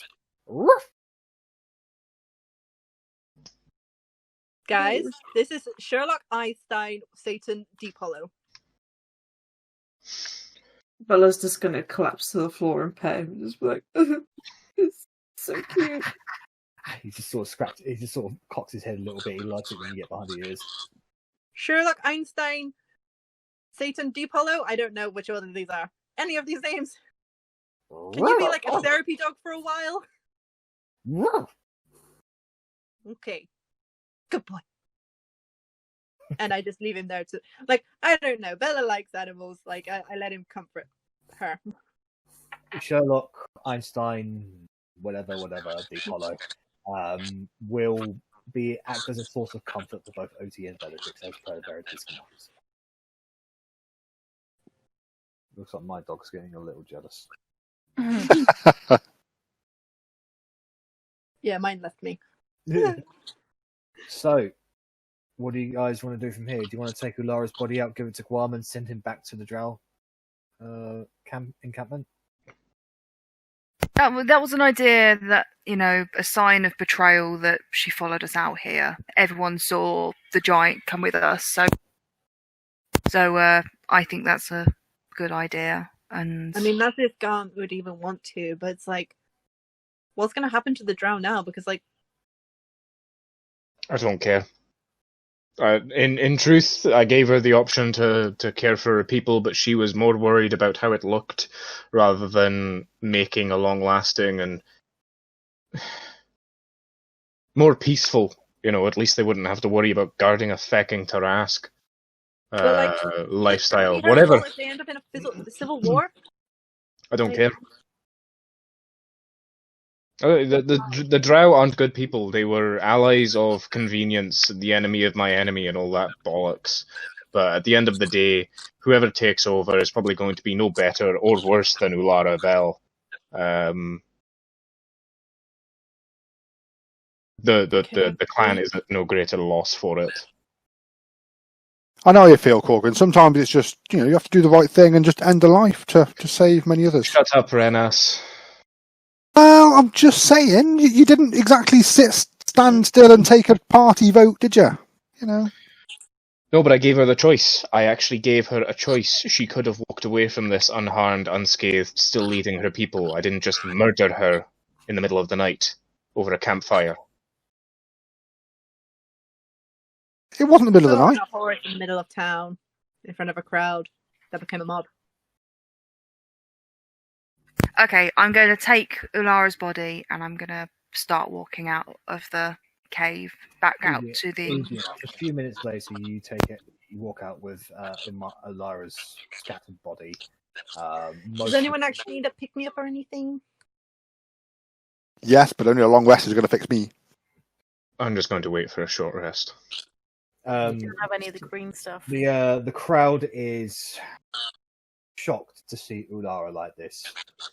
Guam is there, and he goes, "Oh, look, you got one of them drow fuckers!" Yeah, it was much fun. It was much fun. I need you to do me a huge favour.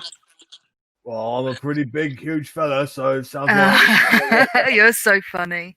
I'm going to throw like the body on the floor, like dramatically, like off my shoulder, like blah. Could you possibly take this back to the drows and explain that she betrayed us? And do you know what? If you want to get really angry and you want to take it out on them, that's not a problem. What, after I walked all the way here? You'll have a lovely new settlement. You can go and take all their money and all their gold. Well, I mean, I'm strong, but there's a lot of them. They're drow, and they knocked me out the first time, and they did get the drop on me, but I mean, like... There's a lot less of them now. I reckon you could do it. A dozen of them took me. There's a few hundred of them. Well, I'm not being a coward and nothing. Don't get me wrong, but it's even my, genius levels of intellect has got their limitations.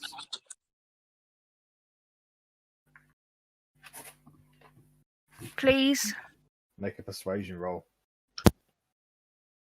You could make mention that he could turn it into his new lair, be the king of the drow or something. Not that I'm there. I could telepathy it. Oh, cool. I'll take it back, but I'm not going on a rampage, though. I don't care about it. I'm not going to do that. That's fine. That wasn't optional. You could do it if you want to. Well, I want to do it, but you guys will wait for me, though, right? Because I want to go to the surface. We'll see. We're going to have a little rest. We're a bit hurt because that was quite strenuous. I'm just a bit concerned about this cave. There might be. I'm worried that if it collapses. Oh, that little fucker! Don't worry about that little fucker. Yeah. Okay, that's fine. I won't worry about it. Yeah. All right. Well, I'll take this body. I'll rush it back. I'll probably be about an hour. All right. So wait for me. All right. I want to see the surface. Do you promise me? Do you promise? Green girl. Green. I got purple hair now. I promise. Oh, it's not me. Okay. That I will do my best. I'm very concerned about this cave. That you'll do your best at waiting here and not go anywhere. I promise I will do my best. I mean, it's not really something you fucking try to sort of stand around and not do anything, but I suppose you...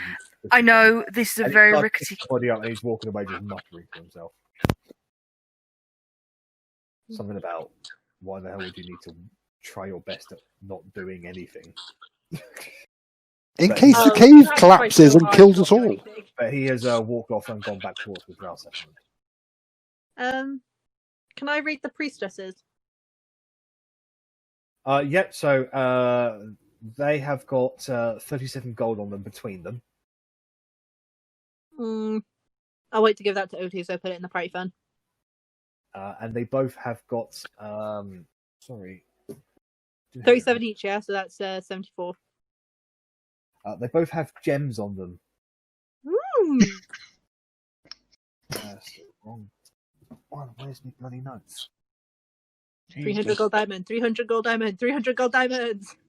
It is not a 300 gold diamond. Damn it! It's 2 300 gold diamonds. Ooh, jade or.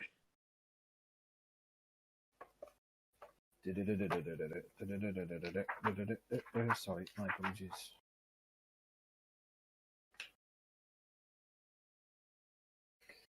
Yeah, it's one of them is a moonstone, the other one is a sardonyx. They're worth maybe about 50 gold pieces. Okay, I'm just gonna put that in my thingy. 50. Good piss. Moonstone. Actually, do you want to put them in the Yeah, sure. one? Otti? Yeah, I can stick in the bag if you want me to. Like, we got gems! We got gold! And we got bitches! That cat is so fucking cute, oh my god. Kitty. So, what do you guys want to do from here? Itty bitty kitty committee. I mean, Talion is a little bit of the ways ahead, a little bit, and be like, the hut is just down here. You want to go all the way? I mean, do you want to take a short rest over there? I feel bad that we were leaving all the other people on the other side.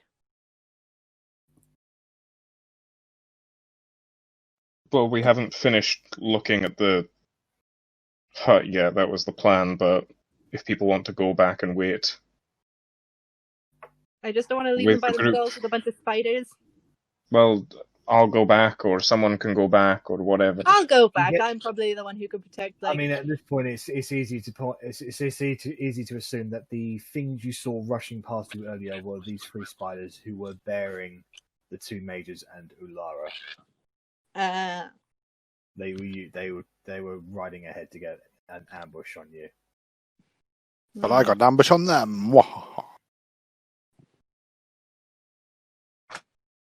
And then you got charmed by a pair of titties, Rennas. Was mine the I thought I got charmed by the male one, but either way, yeah. I mean, it's not hard to believe. No Okay, well, I titties, mean, just titties are nice. Who doesn't get charmed by titties? What's wrong with people that don't get charmed by titties. titties? Is not titties. Is that all you think about, Rennas? Yes. No wonder your stealth suck. She's just jealous you're not paying attention to her sinful titties. That's Sinful because she's a year younger than she was. Ugh. It was almost legal, but now we've got to wait another year. Okay, look. Mentally, I'm still technically 17 years old, okay? I don't think you were ever over 30. Mentally, I'm not even convinced Georgia's 17 years old. Yeah. I've got Love you, Georgia. I am a woman. I am a woman in my prom. Yellow rocky slip machine. What? Yeah. Hello? It's a gritter. I don't know whether you were talking about me then or the fact that we're talking about sinful titties again. No, I'm used to just the it's Yeah. fine. I was singing about the gritter that's in Scotland. I think it's in Okay. Scotland anyway. That's what I had. Mm-hmm. Oh It's the dear. gritty bitsy What do teeny you guys yellow want to do? rocky Do you want to slip go back or do you want to press on ahead? I'll go back. Okay, so you start making your way back up to the entrance of the caves. The refugees are there. Some of them innately ask you, "Is it all right? Is it safe to go through?" We're gonna have to take them for the corpses and shit. Aye, but we're going in groups because we don't know how stable this is. So don't rush, just walk slowly, don't shout, don't trip, don't dick about with the walls, don't do anything like that. Just walk through and just Oh. be patient. I'm just going to say about the. I'll organize this. Was that Talion?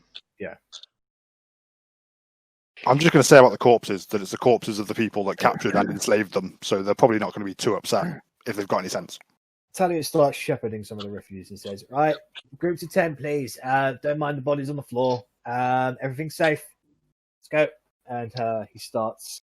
As you guys are short resting over the course of the next hour, he starts leading groups of 10 through, returning every 10 minutes or so to get to take another group in. I was going to say, if someone I'll stick with him as well. wouldn't I've got nothing mind, to gain from a short rest, so. wouldn't mind swapping with me so I can rummage through Kane's things in the hut, actually. I can swap with you. I don't need a short rest. I literally came in, shot a succubus, and it was over. The most valuable part of the battle, I assure you. Welcome to my life, Arri. You turn up, you shoot, it's gone. You shoot your load, and suddenly they're women. It's all over. Everyone's dead and asleep. It's just like, all right, fine. But At thank least you're you. not dead. I'm going with Team Short Rest. I need health. Mhm. Yeah, I'll go and be out there. I'll do the thing.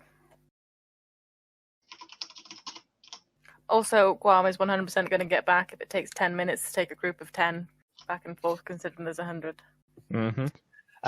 So, Korgrin, if you go through with Talion as he's leading the first group through, after about 5 minutes of like walking at a relatively average pace, you do find a ramshackle hut, long since decayed, loads of mushrooms, phosphorescent and glowing, growing out of it. Inside, it's just as decrepit on the outside as there was. There looks to be a few trinkets, a few knickknacks around, like vials, empty vials, a few dust-ridden books, a couple of quills actually as well. They're just scattered around all over the place. It's very decrepit on the inside, and smack bang in the middle of this one bedroom of this one room hut is the unmistakable signs of a rarely used teleportation circle. Anything memento-y? Make an investigation check.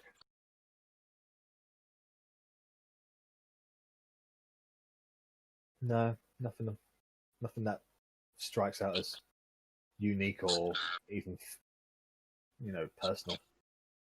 Fair enough.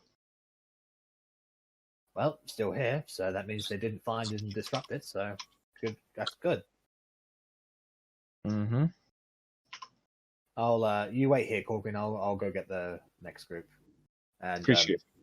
Talion starts moving the groups in 10 by 10 at a time until eventually the entire refugee group has made their way onto the basically is waiting around the outside of the shack. And it's pretty spacious around the outside of the shack. It's like a 60, 70-foot radius cavern, effectively. So it's it's cramped, but people can fit in there. I'd say by the end of this, you guys on the outside have sat down and finished your long rest. You are just generally looking around. Everybody who's outside of the fissure in the bottom of the field, can I get a perception check from you guys, please? Would that be as you are short resting? Yes. Well, at the end of your short rest. Okay. I assume that is me, though, that's outside the fissure. We swap, so yeah. As far as I'm concerned, everybody except Korgrin is outside the fissure at the moment. Oh, okay, I thought I'd gone with them, but that's fine. I thought you swapped with Korgrin. No, Arri swapped with Arri Korgrin. did. Okay, so then Rennas, you'll be inside then, so you don't need to. I'm just lying face down on the ground, apparently. Don't know why. It's just what I'm doing. So Otti and Arri, your ears perk up a little. You look over in the direction that is causing these slight tremors, and you can see the unmistakable signs of a stone giant running towards you, and behind him, a good fair distance, appears to be a large crowd of drow chasing him. Oh dear. Oh dear, indeed. Everyone What have get you guys through. do? Wait, I don't see this. Never mind. Nope. I'm not there. Do we still have the telepathy thing in our minds? It's been No, over that an would have hour. worn off in an hour and I haven't redone it. Because And I've at been the end short of the resting. short rest, Sherlock looks at you, Verity, and just goes, "Well, I finished reading my dictionary, and it appears that you're in a bit of trouble. So, I hope you have a lot of fun in your future adventures, good Verity Master. But time for me to return to where I came from." And he disappears. Sherlock Einstein, Satan, Deep Hollow! He The disappears. No! At the end I'm of over it. at the What are end we of the going to do hour, about this? he turns full common and can speak, but he has to go back to where he came from. so I can summon So- unicorns and talking dogs. So Guam is running towards you with an angry mob of drow following. What do you want to do? If everyone wants to go in, I can resummon Bigby's hand and just start demolishing this thing behind us. Feel good with that? That could completely collapse. Are they really, really angry? Are they like pitchfork angry? Basically, yeah. Okay, yeah, I'm unfortunately for that plan. I'm not there, but I feel so bad for Guam. We have just fucked this guy over left, right, centre. And I'm the one that set the drow on him. Well, so, he yeah. can help me and Collapse Bigby's is hand okay. destroy this thing, okay? I'm gonna wait for him to catch up, obviously. He's got some grounds on them. You probably won't have enough time between Guam catching you and collapsing the cave. I'm not gonna leave. Oh, he's too big. Fuck. Oh, Yeah, jeez. he's very big. He's gonna slow everything down. Hmm.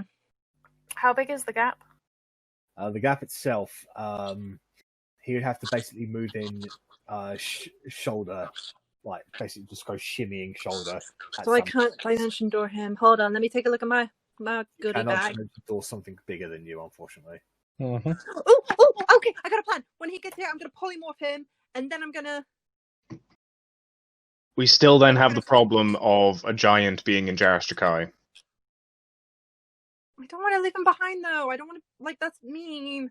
They're getting closer. Like, morally. Okay. Hey, you bricks! Let me If in! you- Come on, they're coming!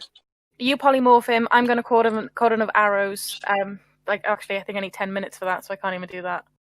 Yeah, I need. You grab him and run. Oh with no, him, that's okay? concentration up to 10 minutes. It is just an action. I will do cordon of arrow, spike growth just behind, Oh wait, hold on. Oh, so fuck. that will slow them down. I can't do both of these because they're both fucking concentration. Yeah, they're both concentrations. What polymorph? I can't do polymorph and Bigby's hand at the same time. Yeah. Okay. Time to make a decision, Verity. I can spike growth and then do my explodey thing. I got an explosion arrow.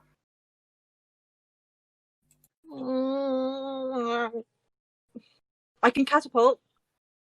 That I can use to destroy things. That can only do £5 though, can't it? I can lift 5 pounds, but I can use it as like a siege. They're probably about. Yeah, a solid service They're can less, take than 3 100, PH. they're less than 100 feet away now. Guam's nearly on you. Like, I can explode it. I'm pretty certain I could explode it with an arrow. The entrance. Yeah. Okay. I'm gonna be like, Guam! You're smart, Whoa! right? I'm gonna turn you into something small so we can get through this quickly. Because this is a small hole, right? Cool? What? Are you okay being small so I can take you through this hole? Because if you're gonna resist... Get out of my way! And he's at the point where he now pushes past you and he's going for the fissure. Okay, Verity, run. Verity, run. Verity, run.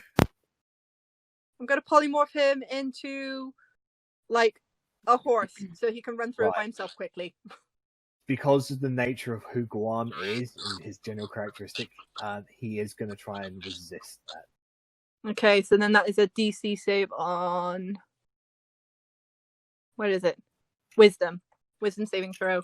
16. Because he doesn't know what it is, so therefore he doesn't want it to happen to him because he doesn't know what it is. So is it a wisdom save or a con save? It's a wisdom save. Right. And I'm he's just got- gonna turn him into a pretty little pony. We just lost you on roll 20, Jack. Yeah, I accidentally refreshed. Oh, there we go. Yeah, there we go. He's got a +4 on this.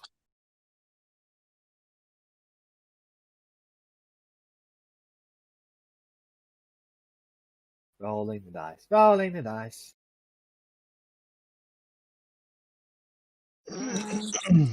Come on, whenever you're ready, dice. If he succeeds it, then we're gonna have to leave him because I can't do it again, and I... No, that's fine. If he succeeds it, do the hand. That's Yeah, 22. Yeah, Button succeeds it. Yeah, do the hand and fuck him. He signed his own death sentence. Now, we tried. He doesn't know what's going on. I know, that's why I feel bad. He's an idiot, but somehow he's so fucking wise. He's perceptive. That's what he is.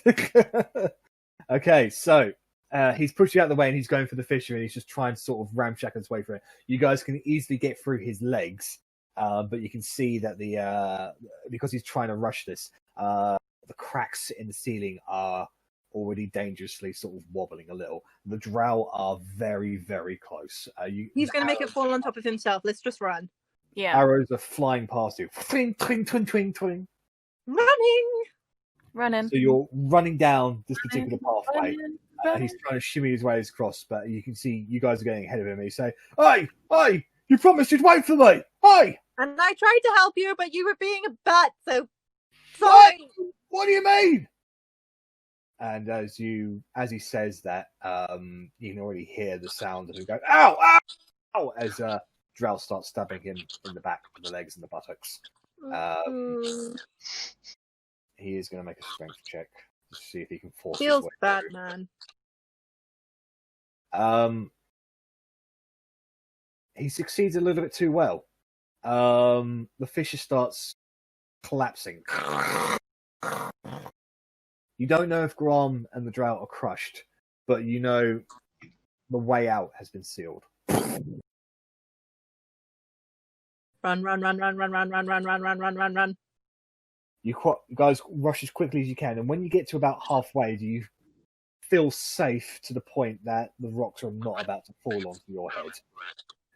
Eventually, you get yourself to the hut, where the rest of them are there. Now, the rest of you who are inside by the hut heard a massive thundering crumble, like lots of vibrations through the floor, and a loud noise just a few minutes ago. In this time, because I've been busy myself, could I have asked Arwis to drop down the teleportation circle? Yeah, no, she can do that quite without an issue. Cool. So, I mean, she's ready to activate it whenever you want. So, I am curious how the teleportation circle works, if it's going to be like a magical lift that people just step on and they go woof and they go, or if we all have to kind of be on it or linked hands or something like that and then disappear. Basically, it lasts... Teleportation circle, the spell itself, lasts 6 seconds. Yeah, it lasts 6 seconds. But the way I've homebrewed it, that a permanent circle basically is activated and deactivated based upon the caster's will. So basically, for a non-permanent one, it takes a minute to create it and cast it, and then it lasts 6 seconds. But for a permanent one, you basically a caster who can use it can activate it, and then it will remain active until that caster goes through. Unless, of course, there's like, I'd say that he's got like a good 10 minutes before it just turns itself off in case. It's a magical doorway. The magic person holds it open. When the magic person walks through it, it shuts. Basically, yeah. Cool. But that's a homebrew thing, so you won't find that in many other games. No. Let's say we've got 100 people with us. That would have taken a long time otherwise. Yeah. And I assume they're all in their groups ready to go through to wherever. Yeah, well, Arwis is already ahead of you. She looks at you, Korgrin, and says, "Where to, Master?" Got the feeling Jazz Jakai.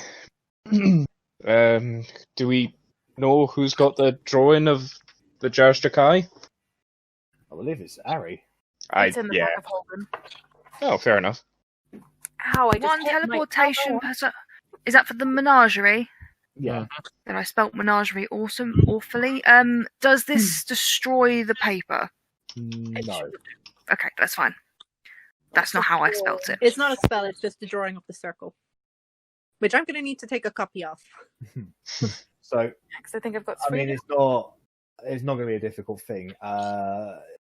It's the circle is activated, and immediately a blue shimmering doorway appears on kind of like a constant thin circle that appears in midair. It doesn't look like a doorway or anything. You don't see the menagerie or the city of Jericho. You just see this thin shimmering blue mirror just appearing in midair. So are we going to send them through without anyone to explain the situation? I mean, I feel someone should go as an escort, but Yeah, I mean, I'll happily go through first. I'm definitely. Well, You I'm are not the best loved in the blagger. capital. I am the best blagger. However, I'm also hated because I'm a half elf. So I'm happy to do the talking. But someone who's not a half elf should perhaps come with me. I'll go. I mean, we've only got Talion. Everyone minus Arri and Verity basically is here right now, correct? So unless Bella or Otti or Talion want to go through, I get the feeling it'll probably be Rennas and. Well, Talion, he's averaging his charisma. He doesn't like to do a lot of talking, though. To be fair, does he? He to likes to observe more than he talks. So Yeah. I'll go through with Rennas. okay, so you feel weightless. Sensation that your entire body is just tumbling through nothing and being forced through a compressed tube. And the next thing you know, you are breathing in blissfully cold air, and your eyes are shown with whiteness everywhere. You are now in the snowy reaches of Jerichukai and the section known as the Menagerie, with a lot of arcane people around you just going about their day-to-day businesses. Some of them that are close by see you come by, are surprised by this, but it's an average. They've never seen you before, but they go back to business. This teleportation circle is in pretty much constant use. So, is there anyone here who's actually looks like they're in charge of it, is actually maintaining it or guarding it or anything like that? No, the feeling that you got from the menagerie when you were here last time is that everything is just kind of self-sufficient, really. Okie doke. Then I'd probably just come out and move to the side. Yeah. And be prepared to intercept anyone that came over, concerned that 800 people start coming through in a moment. So, over the course of the next few minutes, when people start shuffling outwards, and when I say about half of them have gone through, is around the time Arri and Verity arrive. Also, when we were journeying with them, is it okay to retroactively say like I was using prestidigitation to try and like make them look neater, so when they go into the capital, they're not all just like filthy prisoners? Well, they didn't look like filthy prisoners to begin with. They like the drow, as bad as they are, they did actually look after their slaves because a filthy bad slave is not going to sell. These were the slaves they were trying to sell, so they'd have been in tip-top condition until they got a price. Yeah, makes sense, I Fair guess. enough. Don't worry then. Indentured workers. Have we gone through yet? At the moment, out of the party, only Korgrin and Rennas have gone through. Okay. We go through with groups?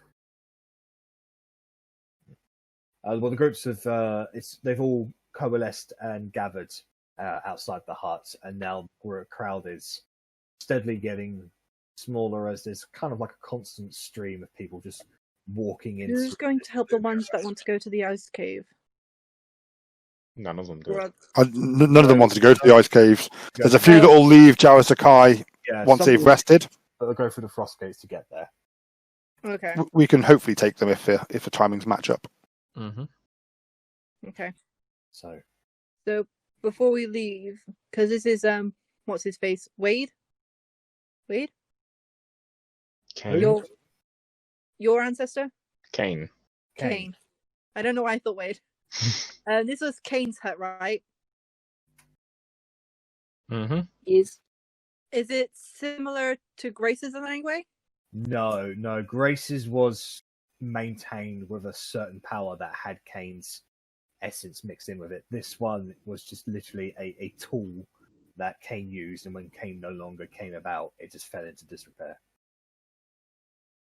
So I can't detect anything, or the only thing you can detect is the magical circle. Like, there's nothing about this place that just gives you any kind of alerts or alarm bells to suggest that it's anything more than just cover from, insects and other such creatures from messing up the teleportation circle. I don't know. My gut just really wants to do an investigation quickly before I go. Yeah, go ahead. See if I can find out anything for Korgrin. You have a brief glance over a brief glance over everything, kick a few books open, and move a few slats and things. You do find one thing. You find a silver piece, but it belongs to Philly Durzan. It's Philly Durzan coinage. Ugh. I pocket it anyway. So, the party eventually makes their way through the teleportation circle. And once again, you'll find yourselves in the menagerie. In your lungs. Best you can tell at this point, Arri, with your keen mind, you can tell it's probably close to about probably about 7 o'clock in the morning. The morning? Does that mean that we've run out of time for more No, clarity? it means that you've got a few hours left. Yeah. Probably about 3 at this point. Can we trust Talion to look after these people whilst we run?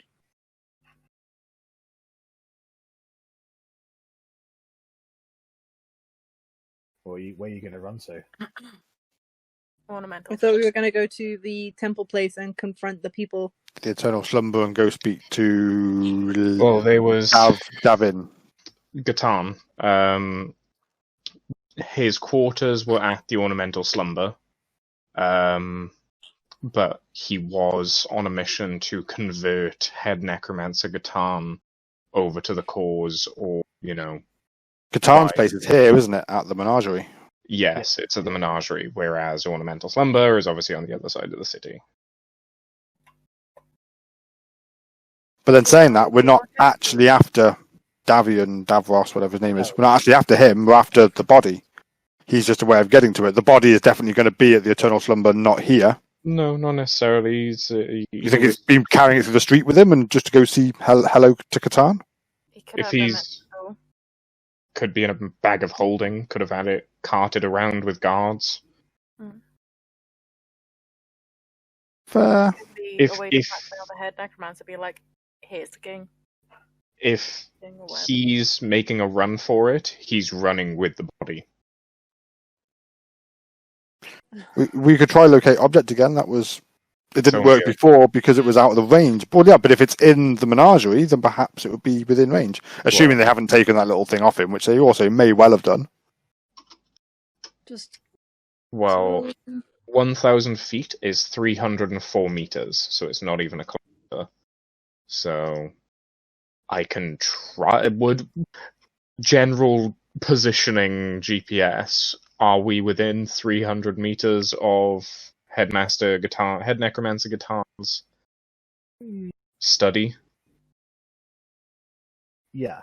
I mean, the menagerie is pretty packed. I mean, it looks spacious, but the buildings are quite close together. I will locate object on the rat pendant, then. You do not get a ping.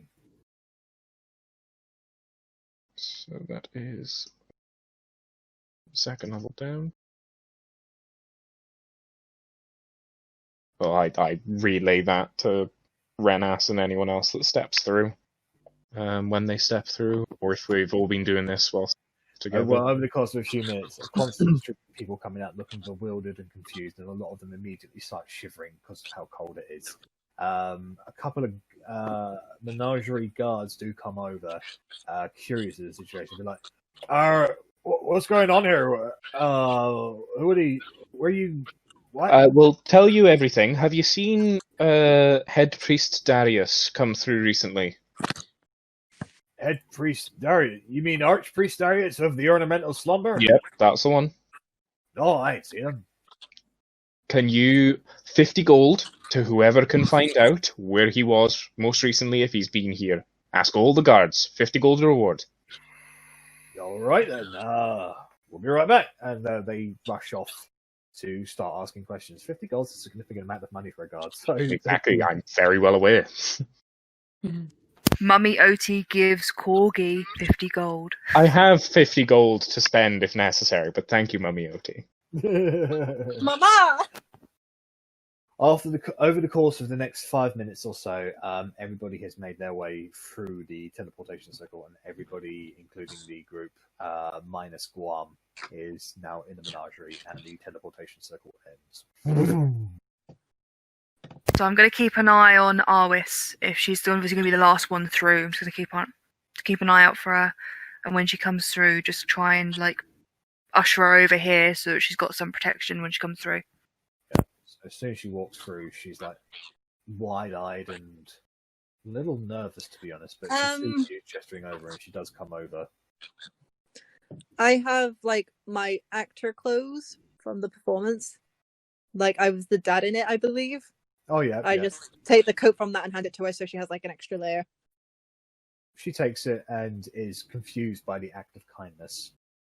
Ella herself is looking pretty confused as well. Like it looks like she hasn't seen the sky in a long time. But Arwis is acting as if she's never seen the sky before. It goes on forever. Surely there's got to be an end to it. No. Like Not- most things, there isn't. You should see it at night time. It's much more beautiful. Wow.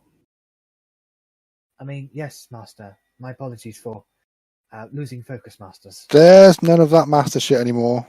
You're all free. We're all equals. Free? What do you mean? You have no master. You can go wherever you want, do whatever you want. But don't break the law, because people will stop you. Other people. Yeah, don't enslave other people. That's obviously wrong, as you should be aware. And don't break the Murder is laws. also often frowned upon. We'll help teach you laws as we go along. I want you to make a persuasion roll, please, Rennas. And this would encompass both Ella and Arwen. Okay. Was Arwis which one were we planning on sending the Arwis green is the fold? Ella is the Asima. Ours mean, is the one who both. wants to help us. Both we wanted to send. That's a nat 121 because of my things. I don't know how Jack rules that. Wait, I was helping him. Does he get advantage? Unfortunately, nobody helped him, so But I was saying stuff as well. I did not hear. Sorry. Unfortunately, it does appear that Ella and Arwis are just far too distracted by the sky to pay attention to you at the moment. We'll have plenty of time to convince them that they're free. It's not a major failure that I failed miserably at the only thing I'm fucking good at. Hiding and persuasion, all I can do. At this point, Korgrin, you do see the guards are rushing back to you. My apologies, sir.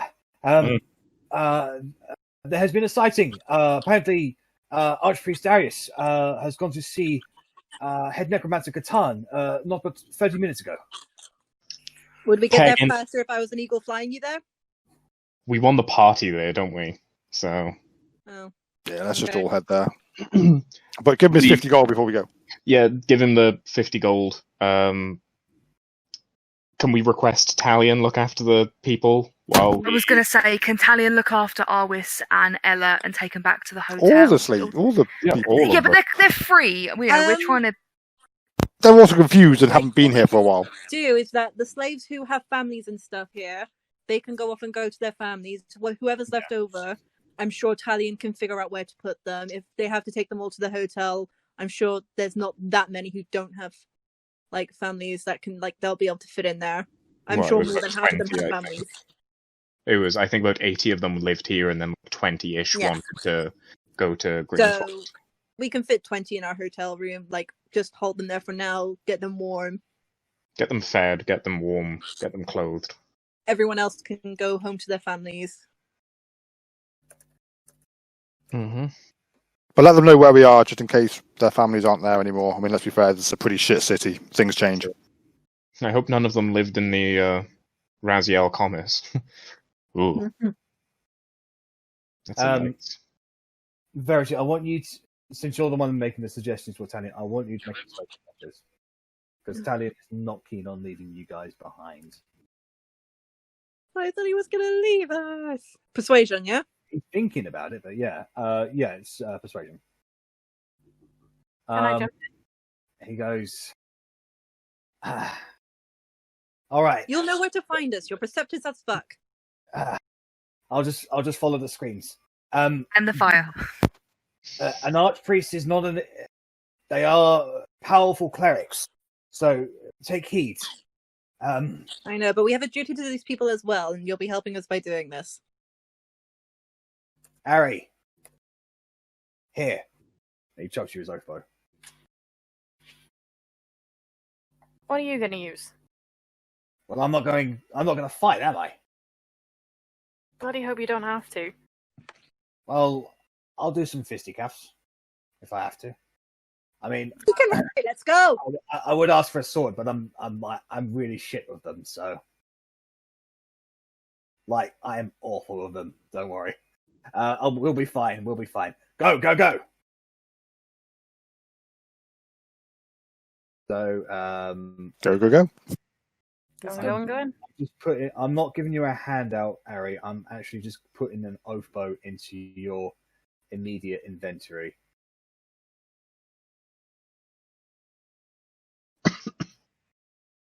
We come back and So you can use it, but you need to attune to it before you can do the oath of attack, basically.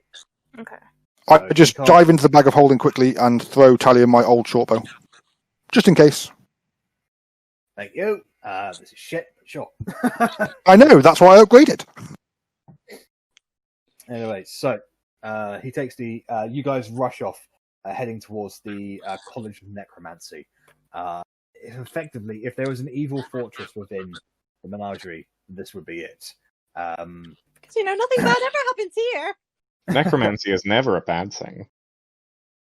I mean, from what you remember of your last visit here, necromancy is generally frowned upon, but they know it's going to happen anyway, so it was like, well, we might as well control it. What's it called? Decriminalization or something like that? Yeah, basically. So you guys immediately make your way through the front entrance of the college, and it is dark and decrepit within.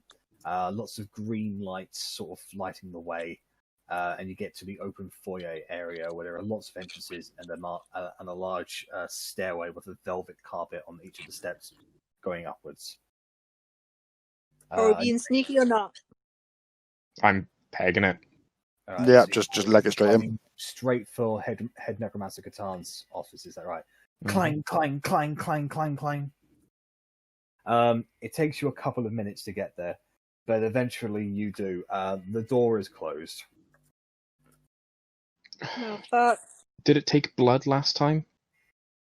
No, it just opened. Oh. Go to open it. Right, so you go to open it. Are you just opening it, or are you pushing through it, or are you opening it closed light? How are you doing it? How was it opened the last time? It was just opened. Like, you knocked on it, and Head Necromancer opened it. Opened it inwards? Yeah.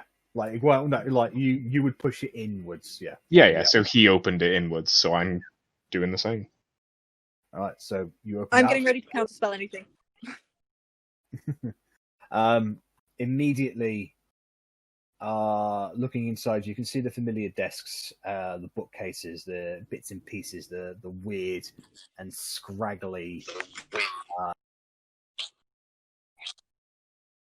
sickening things that Head Necromancer Catan has gathered in his studies.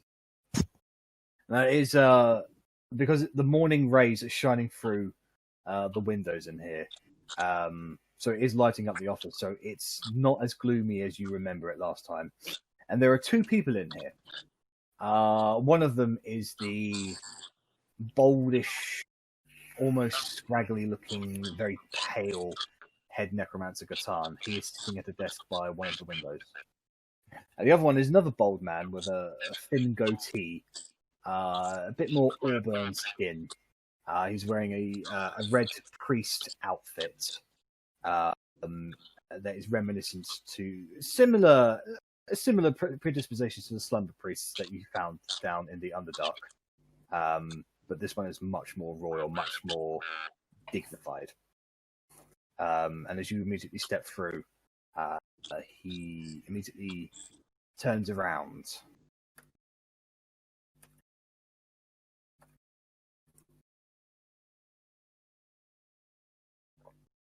Oh, Gatan, I did not know that you were expecting people. Gatan doesn't say anything.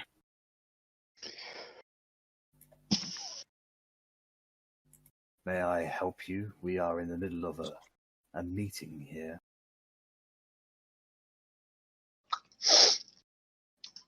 Where's Melchiah's body? I don't know what you're talking about. Insight check. Go ahead. Yeah. I don't even bother. I just draw my bow and say, "Where's Melchiah's body?" Again. All right, well, you can go ahead and make a intimidation check then.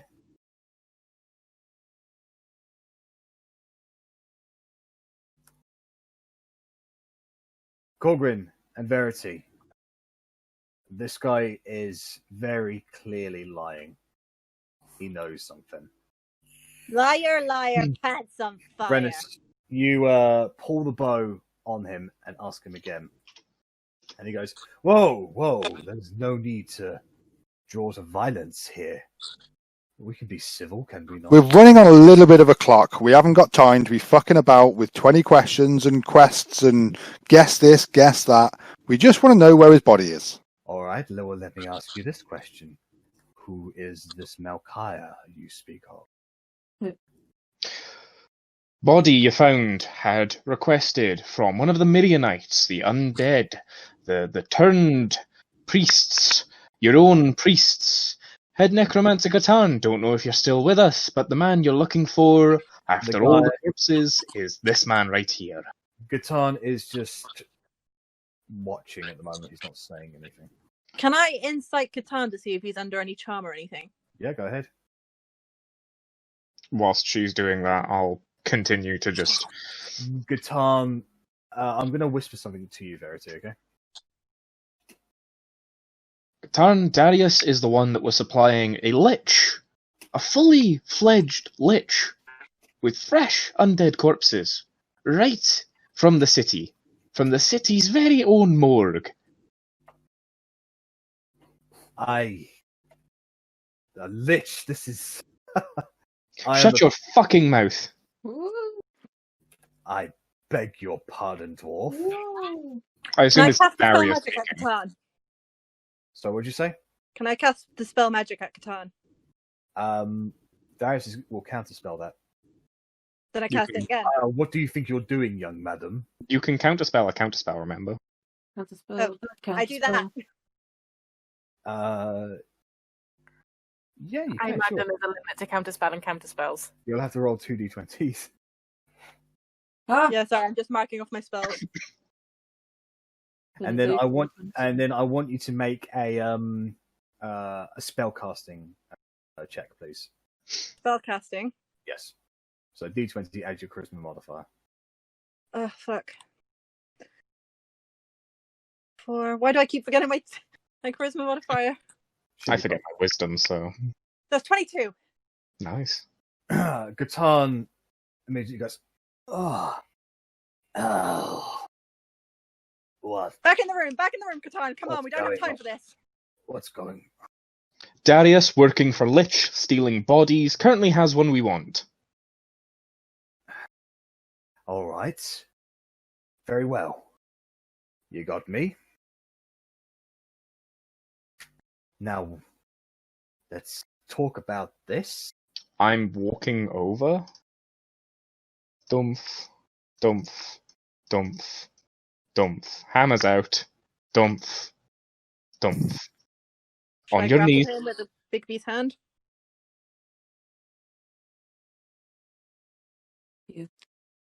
I'm sure Don't worry.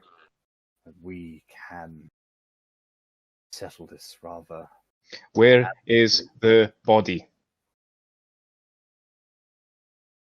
You want the body of Melchiah. That's the one. How did you work that out? Do you know what it is exactly you're asking for? I'm asking for a body. Aye, Know who this man is. fully aware. So then you're aware that I would take no chances. We already have one royal blood fucking things up in this city. I was not going to prepare to allow. I don't care about your motives. We've been through the fucking Underdark just to find a goddamn corpse. All because he was innocently murdered. I don't care. We just want to want send it him back. home.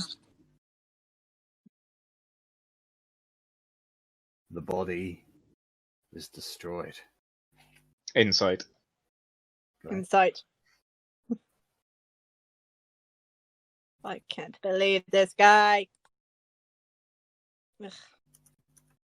Hopefully you roll better than me. Damn! Ugh. He's slippery one. You can't tell. I'm gonna punch him across the face. Make an attack roll.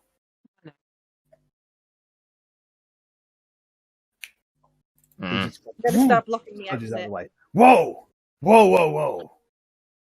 You're a liar. Where is the body? I don't have it. It was destroyed. Swing again. That one connects. Ugh!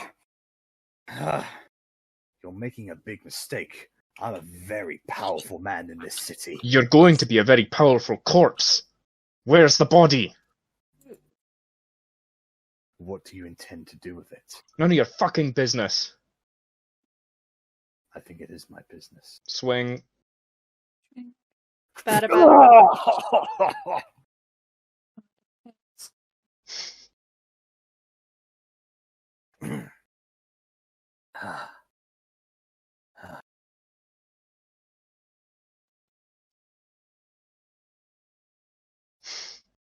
I want you to make an intimidation check with advantage, Korgrin.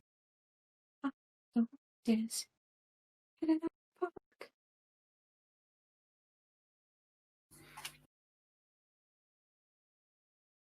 The body was retrieved by my order. And then the blood of that body was given to my master to unveil some ancient seal down below. I don't know what she did with the body after that. I assumed it was destroyed. Lies. Where is it? I don't know. I gave it up. Insight. You've been told, Verity, that the ornamental slumber has enchantments placed around the city that should a body die, they get a ping to be told where it was, like around the city and generally just around the outside of it as well. That was from the Marionite that retrieved the corpse. Okay. You get the feeling that he's telling you a half-truth, Darius, Korgrin, that he's still holding something back. You wouldn't give up the corpse that easy. If all they needed was the blood, that could have just been given in a vial. So, once again, you're either about to join him in the afterlife, or you're going to start playing your cards a little bit smarter. Well, here's another thing that you haven't taken into consideration. That I heard you coming. At that point, magic erupts all around you. I need Verity to make 2 Constitution saving throws. I need Otti to make 3 Constitution saving throws. And I need everybody else to make 4 Constitution saving throws. As Darius... Do I get to lose my arrow before I do all these? No, because this is a surprise round. I mean, I've got an arrow drawn on him. How did he possibly surprise me? I'm sure I'm dead. Yeah, but I'm sure I failed every single one of them. Who's left to roll? Me. You go. Just so that everyone's is all together that way, at least. Those are con checks, not saves. Yeah, I know. And I also clicked 5. Did I have to, or was I out of the way? 2, 3. I believe you have to, yeah. I do. Okay, I'll do it. How many? 4? 1, 2, 3, 4. Did I do it? DC is 14. Oh, Keep in mind how many of you guys have saved and failed. I saved both of mine. save 2, failed 2. Save 2. I failed 4. But depending on what it is, obviously changes what I may need to be saving for. Save 2, fail 2. Just failed the one. Is it poison? It is not poison. Okay. Just checking for The dwarven entire resistance. energy, the entire room basically lights up in a swirling vortex of necrotic energy emanating from the hands of 4 otherwise invisible individuals that now appear.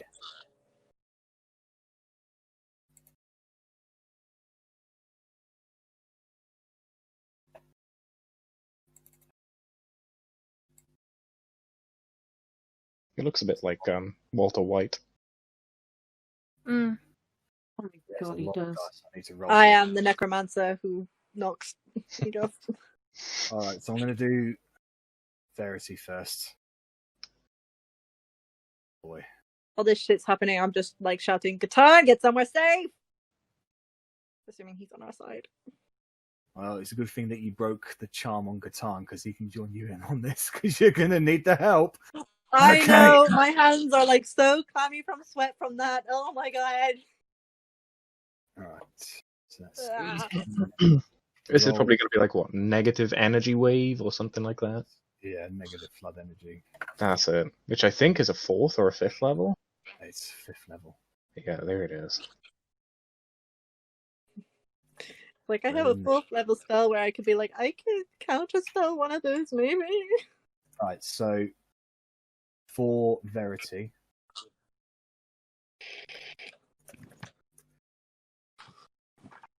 you take 53 points of necrotic damage. 53. Yeah. Oh god. OT, you had to deal with 3 of Was them that a success? Was that 53 on a success? on failures. So 53, you saved both of yours. So Verity. reduce them down to half. So. Oh, okay. I thought that was like on a save. I was like, what the fuck? So that's Yeah, I'm definitely dead. right? So we OT, how many did you 26. save?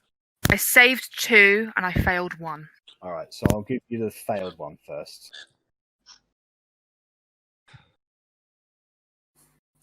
So that's 17 points of necrotic damage against you.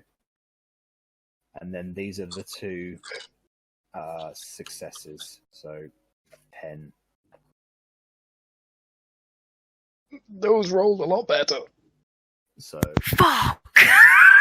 9 plus 47 is So that's 56, 96 points of damage. So 48 halved. half, 48 points plus 17. 17. That's a lot of that. Ouch. I'm That's still a lot of okay. damage. I'm still okay. I'm still okay. I'm scared. And now for everyone else. Oh no, Rennas. Beep. We need to get you like a parapet of help or something. Alright, so everybody else. How many did you fail? How many did you save? 2 and 2. 2 and 2. 2 and 2. Failed 4, saved fuck all. Oh, Oh, mate. Oh no, okay. Rest in peace, Rennas again. Who does this surprise? I can't roll saving throw. I can't roll dice. You know this. Rennas, if you failed, you take 124 points of necrotic damage. I am dead. Dead. My max health is only 42. So Well, shit. Again! Again, number 3. That time lucky. Yeah. Rennas! God damn it!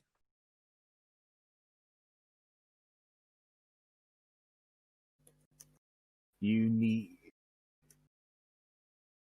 Korgrin, you need to get to Rennas before his turn, before the round. I mean, He's he's right next to me. Yeah, he's Yeah, I was next gonna to say, good thing he's right next to you, man. Yeah, I did follow you because I had the bow pointed at him, so I thought I'd be able to shoot him. How's But your health looking, Korgrin? I don't know. I haven't taken damage yet. Yeah, we're waiting. We're waiting. No. Right, so I'm going to do the failures first because everybody else got 2-2, right? Yeah. Yes. Right, so the failures. That is.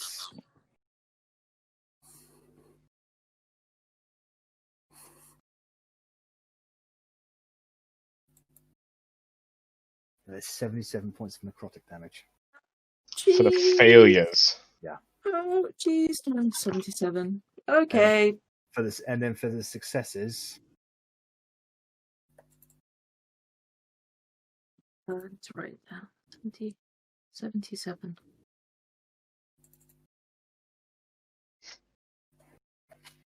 that is going to be.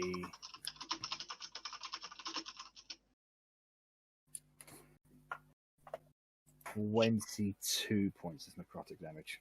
Is that already halved? That is already halved, yes. How much did the first one deal? 77. What No, was so the the first success. First success. I'll put them all together. Was that 22 then? Yeah, but I need to know for my health. That's fine. I was just checking for my health. The first So one, what's an instant death? Double your full total health. Okay, that's something. well, technically just your full total health over 0. So if you've only got 1 hit point, it only takes your maximum health plus 1. Yeah, but for dying. Well, yeah, if you've only got 1 actual hit point, it would take your maximum hit point plus 1. It would only take double your maximum health if you've got full health. the first one is 19 necrotic. 19. Okie doke. Yeah. So I am down, and then the damage goes through. And how many death saves? 2? Yeah. Okie doke. Yeah, I am down and I'm down. So does that make me on 2 automatic fails as well, or? Yep, you and I are on 2 automatic fails. Okay. And Rennas is automatic. Okay. Please. So as the entire room is shrouded with this necrotic energy, as it fades away, you now, those of you still standing, you see these 4 people who were invisible come to being, dressed in ornamental high slumber priest outfits. Everybody is My turn. by this. Rennas has immediately dropped down to the ground, still crackling with necrotic energy that is twitching his otherwise lifeless body. Arrabella and Do I have time to do like a round of action? Yeah, do Nope. we get to have our goes Now yet? we're going to be rolling initiative. Okay. Oh fuck! Okay. Please be behind initiative. I'm so fucked. 17.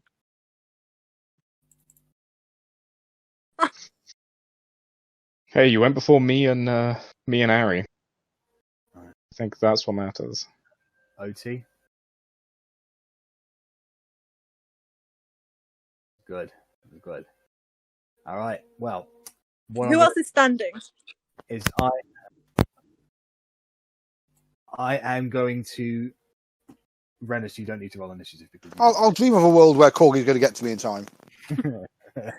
however, I'm going to leave it there, guys.